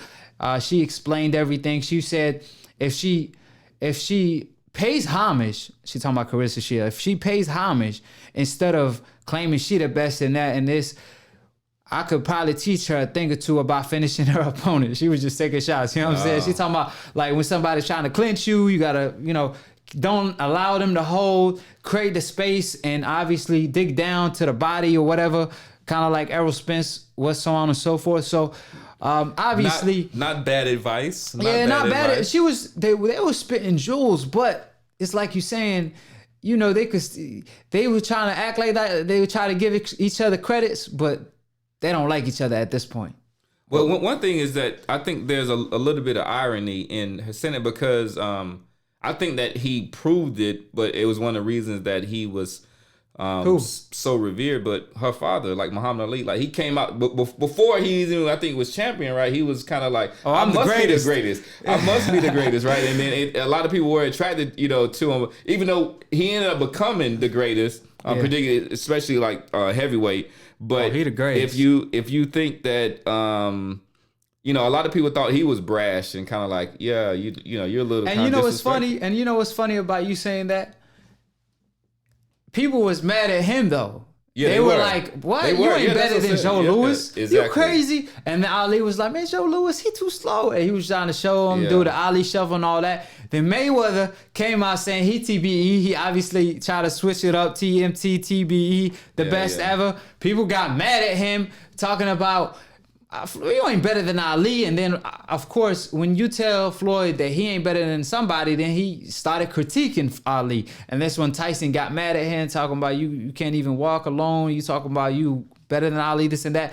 But the point remains, regardless of what you say and what you prove, people gonna criticize you. So Claressa Shields saying she the GOAT or GOAT. Obviously, Laila Ali, she felt like that's her claim. I feel like in the MMA, what's her name? Amanda Nunes, she is. So if she could beat an Amanda Nunes, not in the ring, but in the octagon, that was just co-sign her being the baddest woman on the planet. She would get her face kicked. Yeah, but I don't want to see that either. So 2 fights I don't want to see for Claressa Shields is the fight with Laila Ali right now and a fight in the MMA with Nunes. A fight I do want to see is a fighter that Mayweather signed, but he let go afterwards. I don't know why Mayweather let go of her. She was a 2-time gold medalist, I believe, and she beat Claressa Shields in the amateurs. I'm not sure who she is. I haven't been keeping up with her. I heard she 8-0. So that's a fight I would like to see if she beat her in the amateurs. I feel like Claressa Shields a whole different fighter now, and she washes anybody. She's just too good. But what's your take on that before we hop into the next topic? Yes, for the next thing, I mean, I think it's a good point. And then part of it, I think it's a reflection of women's boxing, because to the point where you were saying, like, that's all that she's asking for, but they don't make a lot of money in the sense, and like, that's just they should make more money. I think that they bring a good entertainment value. And remember earlier when I was talking about fighters who have homecoming fights and stuff, the other person that I was thinking about was Claressa Shields. And because even though that she didn't fight, it turned into a total disaster because her family was at the weigh-in and got into it with the trainer. Then her brother ended up knocking out the trainer. And because even though she ended up having to fight and doing that, that was her homecoming. That was her people were supposed to come out and see her do her performance, and then she'd get a chance to do it. So I'm hoping that the fight doesn't happen. But at this time, if it does happen, I'm glad that they're going to get paid, because obviously they're going to have to come up with some good money to entice Laila Ali. Oh, yeah, they definitely going to have to sweeten the deal. But on to the next round. Perfect timing. You know, we have Fury saying he going to knock out Wilder in 2 rounds. I don't know how many people believe that statement. Do you believe it, Professor Nim? Is he going to knock out Wilder? Because Wilder is basically saying, when I say a thing or two, people feel it around the world because they know I mean what I say and I say what I mean. Speak it, believe it, receive it. On the other hand, Tyson Fury, he talks a whole lot of that, but it ain't coming to fruition. What you think about them statements in particular, saying that he gonna knock out Wilder? I understand saying you gonna unbox him, but you saying you gonna knock him out. How you feel about that? It is. So, I mean, it's interesting. You know, it's a little bit of age difference and stuff between us. I used to be your professor, so there's some terminology and stuff you gotta kind of put me on and do that. But I know a lot of it, but sometimes people I'll explain something, or I'll say something. So I had to explain to somebody one time what capping was, because they was like, "What do you mean cap? What's capping?" Lying. So I would say, if somebody asked me that, I would go and pull up that video of Tyson Fury saying that he's gonna knock out Wilder in the 2nd round. I was like, that's capping right there. He has no intentions. He pretended. He pretended to the match. Of trying to knock this guy out in the 2nd round. I think he's gonna box beautifully, and then I think as the fight gets a little bit closer, we'll make our official prediction. I think we kind of made just an off the cuff one, but I think I want to see how they go through training and other things. But as the fight gets closer, we'll make our official prediction. But I can say unequivocally that Tyson Fury is capping. Tyson Fury is capping is another word of acting. Acting a certain way, pretending that you're gonna do something that you definitely won't do. I mean, he keeps saying that he's gonna go forward, do this and that, but just hearing them and just knowing Tyson Fury, you ain't switching your trainer if you just gonna do some ridiculous ish like that. You switching your trainer to come up with a perfect game plan in case Wilder don't throw the right hand all night and start throwing hooks. You're gonna start to look out for 2 hands. That's what Fury aware of, because all you have to be is mess around for 2 seconds and it's lights out. I mean, Wilder said it best. He said Tyson Fury don't even know how he got up. Like, he don't even know how he got up. That's the scary part. Like, Fury could pretend all he won't, but he really don't. Like, even his statement prior suggests that. And Wilder said, I'm going to knock you out of the ring back to the WWE. You know what I mean? So, it's like the trash talk definitely, Wilder is obviously a round up. Obviously, the round ain't over yet, but he's a round up just by the trash talk in the press conference. It seemed like the last time Tyson Fury, when he speak, it annoyed Wilder. He didn't know how to handle it. Me too. I didn't know how to handle trolls calling it split decision. Canelo the best. Canelo the best. And I'm like, man, do you even mean it, bro? Like, that's capping. When somebody say Canelo, when somebody say Canelo pound for pound #1, that's capping. So I challenge all y'all Canelo fans to call in, bring in facts. I don't want to talk to nobody that's just making false statement all day. So, like I said, you know, it used to annoy me talking to a troll. Man, now I laugh at him. You know what I'm saying? So Wilder basically got to know how to handle Tyson Fury trash talk. So that being said, he make Tyson Fury look bad. So he a round up. Now there's rumors, nothing official. Tyson Fury kind of try to brush it off. He's saying he broke his foot, whatever. And during WWE, he broke his foot for sure. But obviously that's acting. Yeah. But I'm talking about the actual fight. They saying that like his knee hurt or something. I don't know what's happening with Tyson Fury. Nothing is official. It's just rumors out there. Hopefully it ain't true. He also suffered a cut last fight with Wallen. You see him panic just like J-Rock did. Now Tyson Fury always come off bad performances and pull off a great upset like he did with Klitschko. With Klitschko. The fight before Klitschko, man, the man looked ridiculous. The fight before he fought Wilder the first time, he looked horrible, man. And now, like, you know what I mean? Like, I don't judge Tyson Fury off his last performance because I feel like he's the type of fighter who gets up for the opponent. He rises and to the obviously he occasion. fought unknown fighters. But it do prepare you better if you fight the top level opponents like Wilder did. So what's your take on the whole thing from him claiming, or there's rumors out there, him suffering an injury and what's so on and what's so forth? I think he's clowning a bit. He does these things. He'll act like he'll pull out a fight, or I'm gonna retire, I'm gonna do this, and just I think he likes to keep people on edge, and it's a kind of a controlling thing. It's a sense of control. One thing that I will say, I thought he won the first fight. We can debate this all day, but I thought he won the first fight. I can't be necessarily mad at a draw. I can kind of see it, but just in my opinion, I think that he won that fight. But since then, I don't think that he's done anything to really prepare for maybe a better Wilder. You know, just by the fact that Wilder fought Ortiz those 7 rounds, whatnot, that against Dominic Brazil, I mean, that wasn't really anything but just a little showcase, you know, get you a knockout of the year candidate. But those rounds against him are going to be educational, especially if you're able to come out of that.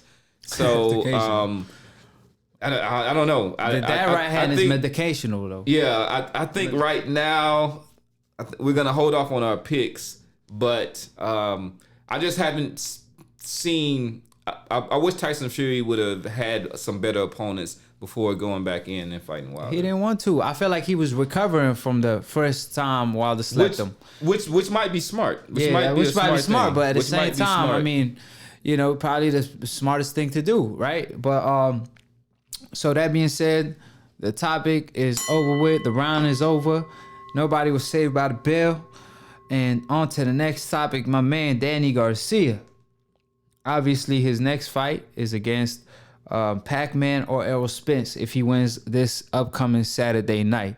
Now, do you see Errol Spence and Manny Pacquiao go ahead, go like fighting each other, or is Danny gonna get the right now? sweepstakes? So if I had to predict, I'm gonna say that Danny Garcia is gonna be on the outside looking in. Ah, man, he gonna be window shopping. I think he gonna be window shopping. For some reason, I just think that they mad at me. I know.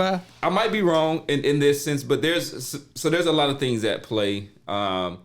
There's the Mikey Garcia versus Jesse Vargas fights that's coming up this spring.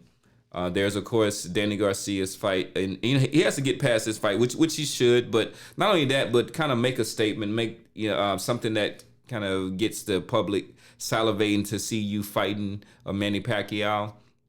But for some reason, I have a feeling that Danny Garcia is going to be on the outside looking in, mainly because of his reluctance to necessarily go and fight Errol Spence.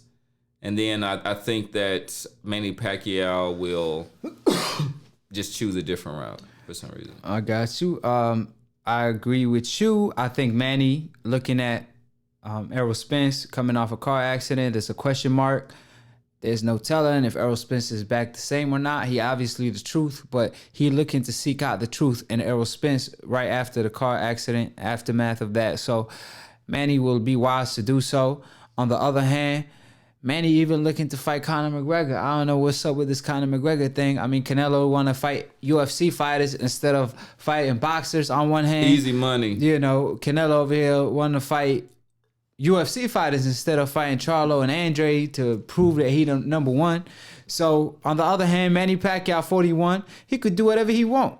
I mean, if he fight Errol Spence, you got to bow down for Pacquiao if he does that. Win or lose, right? However, they better VADA test him. You know, because Keith Thurman was like, man, I don't care what he's on. You know, he said he could be on whatever he wants to be on. It ain't going to help him. I know during the fight in the first round, when the bell rang, when he got dropped toward the end of the round, he realized, man, I messed up. I effed up. You know what I mean? He was just like, man, why didn't I make him take this VADA test? Not saying he did or didn't do anything, but it looked like he took some of that, a bite off the apple fruit. You know what I'm saying? The forbidden fruit. There was no VADA or USADA test? No, it was in VADA. There was just a basic Nevada test, which is like a P test and something simple. So my thing is, Errol better test him, especially after coming off a car crash. Danny Garcia better test him because Danny Garcia, he also fought Morales when Morales was like 40 years old at 140. Remember in a rematch? Yeah. He was on some too. So that was when Morales was making fun of how what? How he's Danny Garcia punch. Yeah, that was hilarious. That was hilarious. He won line, but the only thing, I don't know. But then he got knocked out by that. Hey, Danny got like a third out or something. He be closing out, he be swinging and catch you with it. You know what I'm saying? It's the timing, and he just could feel the punch coming. So that being said, let me play the clip of. This is exclusive to all my Akhis that's watching live. Pacquiao calling out Conor McGregor, man. Let's see what's. Let me see what the hell Pacquiao got going on because he threw me off with this. After that, if you want to get a proper fight, good to see you. Devo.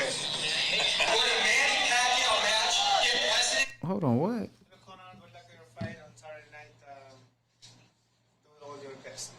After that, if you want to get a proper fight, good to see you. Devo. Man, Pacquiao the only one who could pull off something like this. Like, you can even call this a call out? That ain't a call out. That's not a call out. That ain't a call out. Like, what are they talking about? Yeah, that wasn't much of a call out. Like, there ain't even blood between them, and the different. Pacquiao will stop Conor in the first round. Floyd possibly can, but Floyd. He tried to rob the bank, and I don't know, like he been off for a long time. Pacquiao is a combination puncher. He looking to hurt you, and he had the power and speed at 147, still at 141. So it's easy money. 141, and it's gonna be his probably biggest paycheck because it's this novelty fight that I'm not really interested in, but it's easy money. But Pacquiao is not a trash talker. Like, Conor need that trash talker with him. You know what I'm saying? Conor the type of guy that smile. I mean, Pacquiao the type of guy to smile in your face and just laugh, brush you off. So that being said, Danny Garcia, we'll see what he has coming up. We just wrapped up the last episode. We will take calls. I promised a couple of y'all to call y'all back. We could take calls as well. We're going to take calls in a bit. However, I just want to appreciate and I want to thank all my Akhis that stick with me, that's loyal. Loyalty over everything, because when your loved ones go, when everybody looks to go away, the loyal ones gonna stick with you. So I appreciate every single one of y'all that stick with us, because we had a lot of difficulties that we had to deal with today. And almost every time we on Split Decision, if it ain't one thing, it's the other. But we always pull through, and we just hit 10K. I appreciate Rap Critic and everybody in the comment section, like I said, that's throwing super chats and all that. I'm gonna call you right back, whoever's calling in. I just want to finish my outro. And obviously Professor Nam have a lot of things that he's working on as well, if you want to talk about it a little bit before you take us out. However, we're still going to take calls after this. Yeah, would take a couple calls. So if you want to announce, what you got going on. Yeah, so a couple that I definitely appreciate all of the love. I don't necessarily have a social media footprints, and it's on purpose, but I am working on some things. As you said, I am a professor. One of the things that I got coming out is this application that's called STEM Squad. It's actually an e-mentoring app that you're going to be seeing soon, and I'll get into a little more kind of technical details about it. Basically, this app, you could pick wives from different countries, you know what I'm saying? Ain't that what it is? Something like that? Oh, it ain't like that? Okay, I'm sorry. But he also got a movie coming. Yeah. He got also a movie coming. He already shot and everything. We just looking for the right price. You know what I'm saying? Yeah. We want Netflix to pick it up. Somebody better pick it up for the right amount of money. Distribution. So I wrote, directed, and basically was executive producer. I was also in a film called Black Pope. It's a kind of a new age film that looks at it's a dark comedy, but it looks at the sex trade and in the digital age, and it's got action, it's got a little gunfight, it's got a little boxing in it, of course, because it actually has me doing some sparring, actually getting my butt kicked. What? You was sparring? I ain't gonna throw your age out there, but come on, man. You should be like Pacquiao and Floyd. You retired, man. You an OG in the game. I know you look young and no homo and all that, but you obviously an OG in the game. But the $1 million question, is Akhi on the film? That was actually, I think you was too young when we were shooting it, man. It's R-rated. I got you. Appreciate it. So obviously, Professor Nim got an app coming out, high tech stuff. I can't even talk about it. We ain't gonna talk about it, but when it's official and it comes out, we're gonna talk about it. Now, the merch is out for Split Decision, Akhi TV. Go ahead, copy the Akhi TV merch. So when you call in to debate or talk with your brothers on this show, this boxing debate / talk show, we're gonna show a picture of you with your Akhi / Split Decision drip on. If you want to be dripped up like the Akhi B and Professor Nim, I mean, it don't get fresher than the one and only Professor Nim. So obviously, I'm gonna go ahead and call my man back. Because he obviously called me while I was, out here rapping like my man Rap Critic is in the comment section. So, hold on, let me connect them real quick. My bad. Yeah, give me a second, brother. I got to connect you to the studio. Just give me a second. You can read some of the comments. Make sure we didn't. Did we miss a super chat? Yeah, definitely want to give a shout out to Rap Critic on the super chat. Said Professional Names get you a ghost account. I am looking into doing that. KD did it. Give it out to just a brother so we can stay up. Yeah, that's definitely a good suggestion on there. Yeah, shout out to Rap Critic. He the one who threw the super chat. I mean, that's straight love right there. Appreciate it, Rap Critic. And we got a caller on the phone. Stay where you from and where you calling and who this is. Yeah, what's up? This is Camacho from the 713. What's up? Shout out love to Akhi and everybody in the chat. Man, appreciate it. Well. Yeah, appreciate the love, bro. Appreciate it all day. But unfortunately, I got to call out my boy Akhi. I hate to do it, but man, all 2019, it's been a Deontay Wilder fellatio show. I mean, Akhi's knees are so red, I don't know if he's getting checked or something, but goddamn, and I can't blame him. I can't blame him. Deontay's one of the, probably the best boxer in the division right now. But it's gotten to the point where you love him so much that you're calling out Tyson Fury for no reason. Look, all 2019, it sounded like you were almost calling Tyson a coward. And there's a lot of things you can call him, but a coward is not, man. He's always stepped to the occasion. He always fights the guy he needs to fight. When he was young in the division, when he was young, he called out Klitschko and he said, "I'm going to knock you out," and he did it. And when he was 400 pounds and depressed and about to kill himself, he said, "I'm going to fight Deontay Wilder," and he stepped up. And there's a lot of boxers that would never do that, man. I don't know. Well, I appreciate you for calling in. Finally, I got somebody to debate with me or talk with me a little bit. I don't think it's just a debate, but I was just say this. Obviously, man, you doing me greasy, man. You over here trying to cook me up, but obviously I'm the chef. I'm about to cook real quick. But so I mess with Tyson Fury because he saved the day when Deontay Wilder was calling out AJ. Remember, like AJ was making the UK look bad almost, and Tyson Fury came and saved the day. I gave him all the props in the world, but when he said that he won 10 rounds to 2. You got to keep in mind, I got to hold you accountable. If you felt like you won in such an easy fashion and the rematch Wilder presented to him and it was a $40 million guarantee purse for Tyson Fury and he turned it down, that's obviously, I got to call you out on it. You know what I'm saying? So he messed up the recipe because he was doing great. I mean, like you said, he beat Klitschko. He did this, he did that. I didn't even mention the fact that he failed a drug test as well with the Klitschko rematch. Remember when Okada came out with a statement saying he failed the drug test and then they threw it under the table because they said he retired because of drug addiction, this and that, or whatever the case might be. So all I'm saying is I'm just bringing up the fact that he failed the drug test. Wilder did it. When I say a drug test, I don't care if you use drugs because you harming your body. I mean, I do care for your well-being, but I don't care as far as you fighting an opponent because you hurting yourself. But when you take steroids, that I do care about because we not playing with a ball or soccer. Boxing, you got to have 2 balls to hop in the ring. You know what I'm saying? So my point is Tyson Fury, apparently cheated according to Okada. I'm not saying this, Okada did. So I just called him out for that. And the fact that he's saying that Wilder this, Wilder that, he robbed me, this and that. Wilder wanted to run it back right away.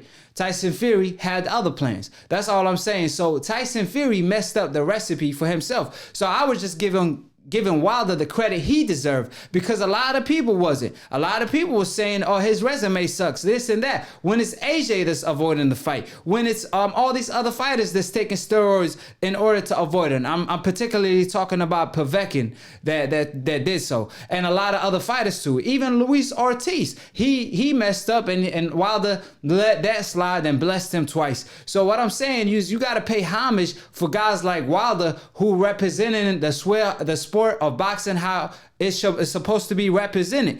Like I said again, Canelo on one hand, he fell in a drug test. Canelo on one hand, he ain't fighting the best. Deontay Wilder on the other hand. Let's not go to Canelo. Hold on. Deontay Wilder. It sound like you like Canelo, but that's a fact that I just mentioned. No, I know, but I mean, I want to talk about heavyweight. But I don't want to go there. I don't want to go there. I'm just saying Canelo failed the drug test. Canelo ain't fighting the best. Meanwhile, on the other hand, Deontay Wilder is doing what he's supposed to and even more. You know what I'm saying? Deontay Wilder is fighting the best, and even when he didn't have to fight Ortiz the second time. He fought him just because he wanted to prove himself. When Tyson Fury turned down the rematch, you know what I mean? So he fighting Tyson Fury and again a guy that's moving around that's 6'9". Like that's unheard of for a heavyweight to be 6'9" and that elusive. I never took credit away from Tyson Fury on how good he is. I just called him out for messing up the recipe that we was enjoying watching him doing his thing. You know what I mean? No, yeah. And look, Wilder is a goat among goats. I want to give him more props. He should be a bigger celebrity than what he is. Canelo, he kind of looks like a coward right now. I wasn't really ever a fan of him. But Tyson Fury, man, I can't blame him for taking a year off. He got knocked in the forehead so hard it had a dent on it. God dang, get him a year at least to fucking let his brain, get in the right place. Hey, well, he claimed he won though. He claimed that he ate it like a piece of cake. You know what I mean? So it is what it is. But I appreciate you for calling in. We got a lot of callers calling in. I'm trying to get to all of them. Make sure you tune in next show, and I appreciate you, Akhi. All right? Yeah, appreciate the love. Y'all have a good one. All right, see you later. Yeah, so while he does that, we want to give a shout out to on a super chat. Gregory Campbell says, "Salute, gentlemen, new subscriber here in Seattle." So Northwest out there, shout out to Seattle and Gregory Campbell. Appreciate it. Oh yeah, you could go ahead and read the comments while we waiting for my man to pick up because I be having to call him back because they be calling in while I have calls. What up, Akhi? Say where you calling from and who this is. Yeah, my name is Matthew O'Neill. I'm from Massachusetts, Boston, Massachusetts. I got you. Sorry to have you on hold. Appreciate the love, bro. Yeah, Appreciate it. Yeah, I was giving you a call. I'm a USA boxing accredited athlete myself. I competed. I beat Preston Hartzog, who was in the U.S. Army World Class Athlete Program. That's what's And up. I beat him in the conclusive. fashion. It was back in 1999. Okay. Right now, I'm working Shout out. as an editor for Everopedia. Everopedia is an online encyclopedia set.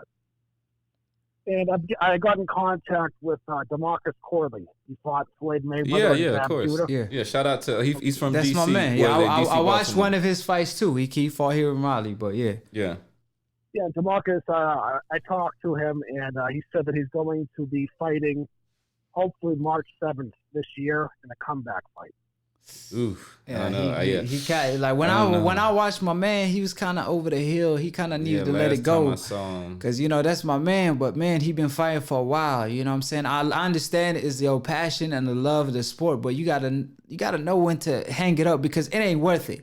It ain't worth it. Your career ahead of you. You know what I'm saying? He could enjoy his life. He already proved himself time and time again.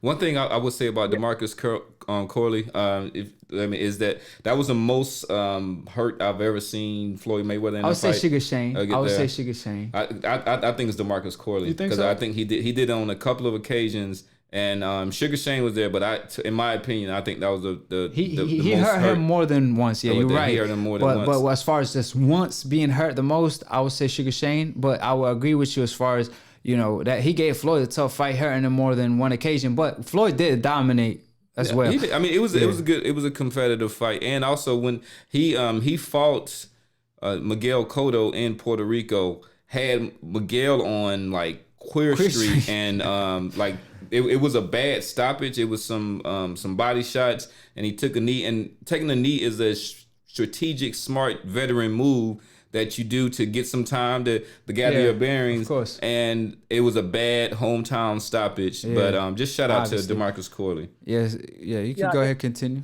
Yes, I'm working for the encyclopedia set. It's called Everopedia. It's an offshoot of Wikipedia. Okay. It has a $30 million endowment, and it has financial backers. Very nice. I've been working on boxing, creating boxing pages and talking to boxers. Marcus Corley, he reached out to me. Also, I was a boxer myself. I competed in USA Boxing, amateur, and sanction matches. Very nice. I beat Preston Hartzog.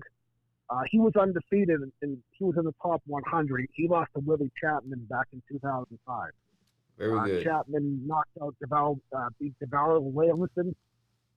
And I also KO'd a top scholarship athlete, Jeffrey Knockin with an LSU's National Baseball Championship twice. Very nice. Yeah. I'm covering the sport as far as historic references, like, for example, Tommy Morrison. He has his two sons, or his one son is competing. No, I Kenzie, did not know that. Kenzie Morrison. Is it at what weight class? Do you know? Heavyweight. Yeah, he's a heavyweight also. Okay. Yeah, that's it's not substantiated. I don't want to, spread rumors, but there have been rumors that some of Morrison's fights were fixed. Maybe the James No way. Fight. Well, hold on. Who fights were fixed? Tommy Morrison. Tommy Morrison, or maybe they're not fixed as far as they weren't paid to fall down, and maybe they weren't given adequate time to train. He was in Rocky V. Yeah, he was in Rocky V. No, but he was kind of like that great white hope that they were, kind of the next one in the heavyweight division. So yeah. Well, interesting. They bring the guys in. They'd bring the guys in at the last second. He'd have training camps, and the other guy wouldn't even have time to train. Yeah. Mm-hmm. Yeah, well, I'm not actually saying they were paid to fall down, but they just probably weren't given the adequate time. So it's not a dive, but it's these little tricks that you could do to make sure that he's not going to be any condition to be competitive. AKA Canelo. Ah, interesting. All right, man. Tommy Morrison. Okay, yeah. So man, we definitely appreciate just some of the history that you brought into here and like your call. We're gonna go ahead and move on to the next caller. To another caller, but make sure you follow me on Instagram. You know, I would love to hear more from you and call in every Split Decision episode. Appreciate it, Akhi. Appreciate the love. Okay, thank you. Okay, thanks. Peace. Thank you. And just the last call of the day. If you want to go ahead, read the comments while I'm doing this. I'll look at a couple of comments in here.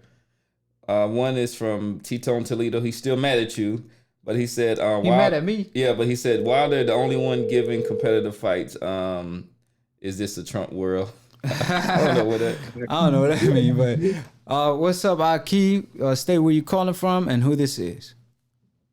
It's Rap Critic, man. Hey, Rap Critic, man, I'm tripping, man. What's good? I'm sorry, fam. It's been a long day. Oh, you called him back. It's been a long day, man. I'm over here tripping.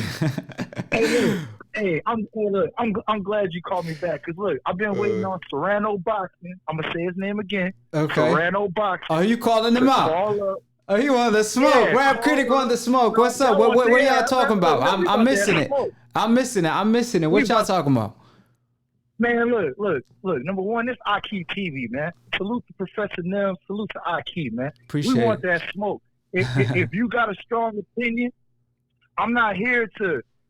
We ain't all got to agree. It's cool. We don't all have to agree. Yeah. But just state and defend your point. Exactly. If you can't state and defend your point, you're right. You're damn troll, man. Come with something substantive. Like, don't just absolutely. Go ahead, Professor. No. I would just echoing your point. Like, state something substantive, right? Don't just kind of like throw out these things, right? Yeah, don't be a troll, right? That's what we just want facts to the table. Yeah, when I'm bringing facts to the table and you bringing pennies, it's like I'm bringing hundreds, dollars to the table. You bringing pennies. I don't care about your 2 cents. You know what I'm saying? Look, man, like you got these Canelo fanboys that try to get in the strip club and throw change. You know what I'm saying? That's the same ones that get kicked out of the how y'all gonna go in the strip club throwing pennies, man? Come on, man. Saying. But look, basically, man, I ain't trying to disrespect Serrano Boxing, you know what I'm saying? But I want him and a couple other ones to call in. I don't know all the names, but we got some super Canelo fans up here. Listen, we we want the smoke, just like Earl, just like Deontay Wilder, just like Charlo, just like Andre. We want the smoke. Call in. I mean, I wish the day come when somebody try to debate with me like they supposed to, bring in facts to the table. So all y'all call in that Rap Critics just called out. You know what I'm saying? We could have a chat or two. And on the future episodes, we're going to have more than one guest on the phone. So you could even debate with each other instead of in the comment section if y'all want to. But I said... Just reading here, Serrano Boxing what Serrano said, yeah. He said, I'm calling next episode. And he says that he is not a Canelo fan. Okay. Scenario saying, because we know Rap Critic gonna be here. Rap Critic gonna be here. Scenario Boxer gonna be here, and we're gonna see what they talk about. Rap Critic, you already know I know you got something to say. I got one more question, man. You know what I'm saying? Look, if he not a Canelo fan, I know I saw about three or four going hard, but look, I got a question for the Canelo fan. Why did they have to try to change the levels for clenbuterol? That's the only question I got for the Canelo fan. You know what I'm saying? Why did they have to try to raise the levels? You know what I'm saying, on clenbuterol? You know what I'm saying, so the man can eat more tainted meat, and still be able to pass the drug test. That's my only question. You know what I'm saying? I got other stages, but I don't want to hold up the line because I know some other, appreciate it. Like some other brothers. Yeah, somebody's calling in. Yeah, somebody calling as we speak. Appreciate Rap Critic, and we already know that's the $1 million question that they don't want to answer. Right. But I'm gonna go ahead and pick up the call. Appreciate it, Rap Critic. We're gonna wrap with this call right here. Yeah, we're gonna wrap with it. What's up, Akhi? Stay where you calling from, and who this is. Hey, what's going on? My name's Cisco. I've called before. I'm from the Twin Cities. Out here, and I was just calling in, say, thank you for the show. I tune in every week. Appreciate it, man. Akhi, Professor Dims, I really appreciate it. You guys are doing a great job. It's getting better every week. Appreciate it, man. We trying. So, we always be talking about Canelo and everything. I am a fan of Canelo, but, here's the one thing I have a problem. His resume stands alone. I get it. He has the best resume in boxing.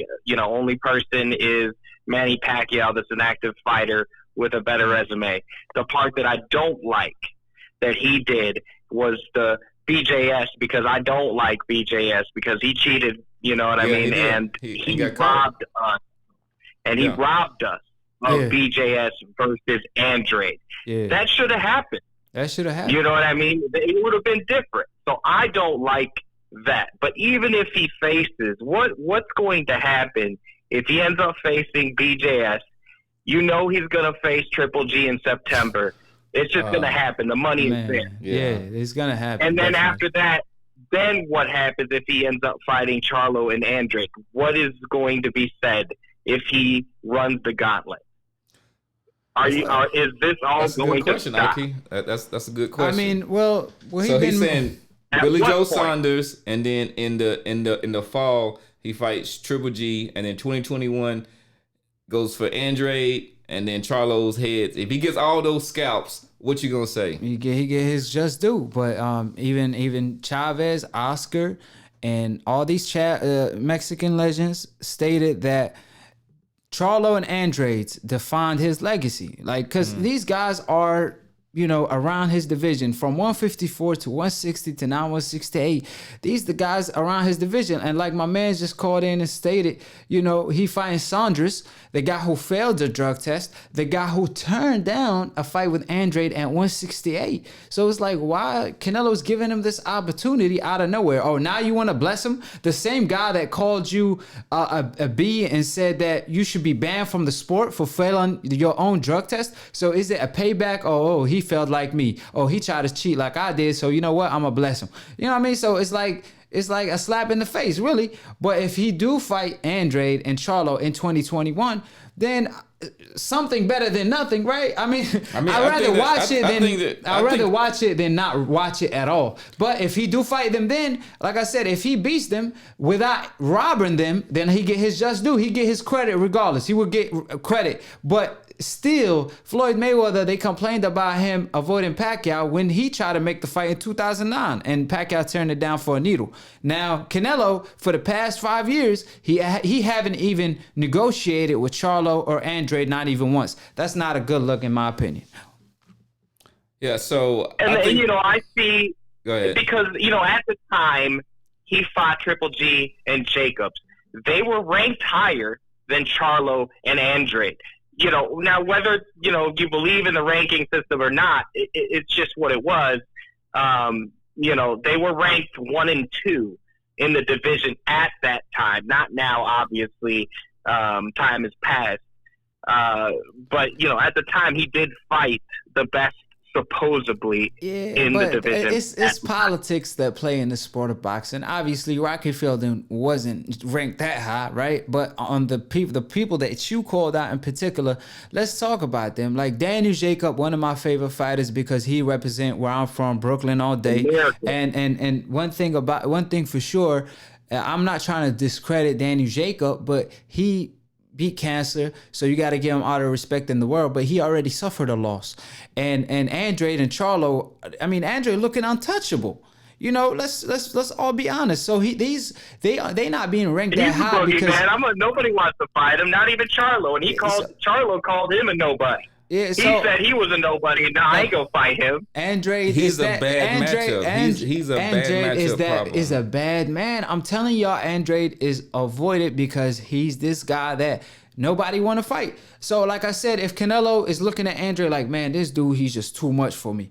Let me just fight, Charlo. And I'll be like, okay, but he didn't even want to fight Charlo, and that's even his twin, man. Damn, Jamel Charlo. He didn't even fight Jamel Charlo at 154. I think that he'll fight Charlo before Andre. But it's been 5 years now. It's been 5 years. I would love for them to fight. It's not 5 years. It's 5 years if you add the brothers together. No, they've been around the same division. What do you mean? They fought at 154. But Charlo hasn't. Well, I'm gonna say his resume at 160. I'm talking about Jamal Charlo. So I think we might have lost the thing. Yeah. Anyways, fam, appreciate you for calling in. We just lost the basically the camera died. Yeah, I think the camera died. Appreciate the love. Well, pieces and blessings. Keep doing what you guys do. Appreciate Will it. do, man. Appreciate you coming in next, every week or whatnot, and we look forward to seeing you the next week, fam. Yeah, appreciate it. Now I gotta end the live. Hey, I appreciate everybody in the comment section. They still can hear us. You can talk to them. Can you please take us out while I? We're gonna sign out. Yeah, there's that question mark. Our camera, the battery was extended. I think here to the equipment's fair. We were trying to here to the equipment time fair. it, but. On to next week, we'll bring you the latest boxing news. Make sure that you do subscribe and click on the notification bell. And click on the notification bell. Appreciate all the love and the super chats. We make sure that we get out y'all comments every time, and make sure y'all call in. And if you do come with something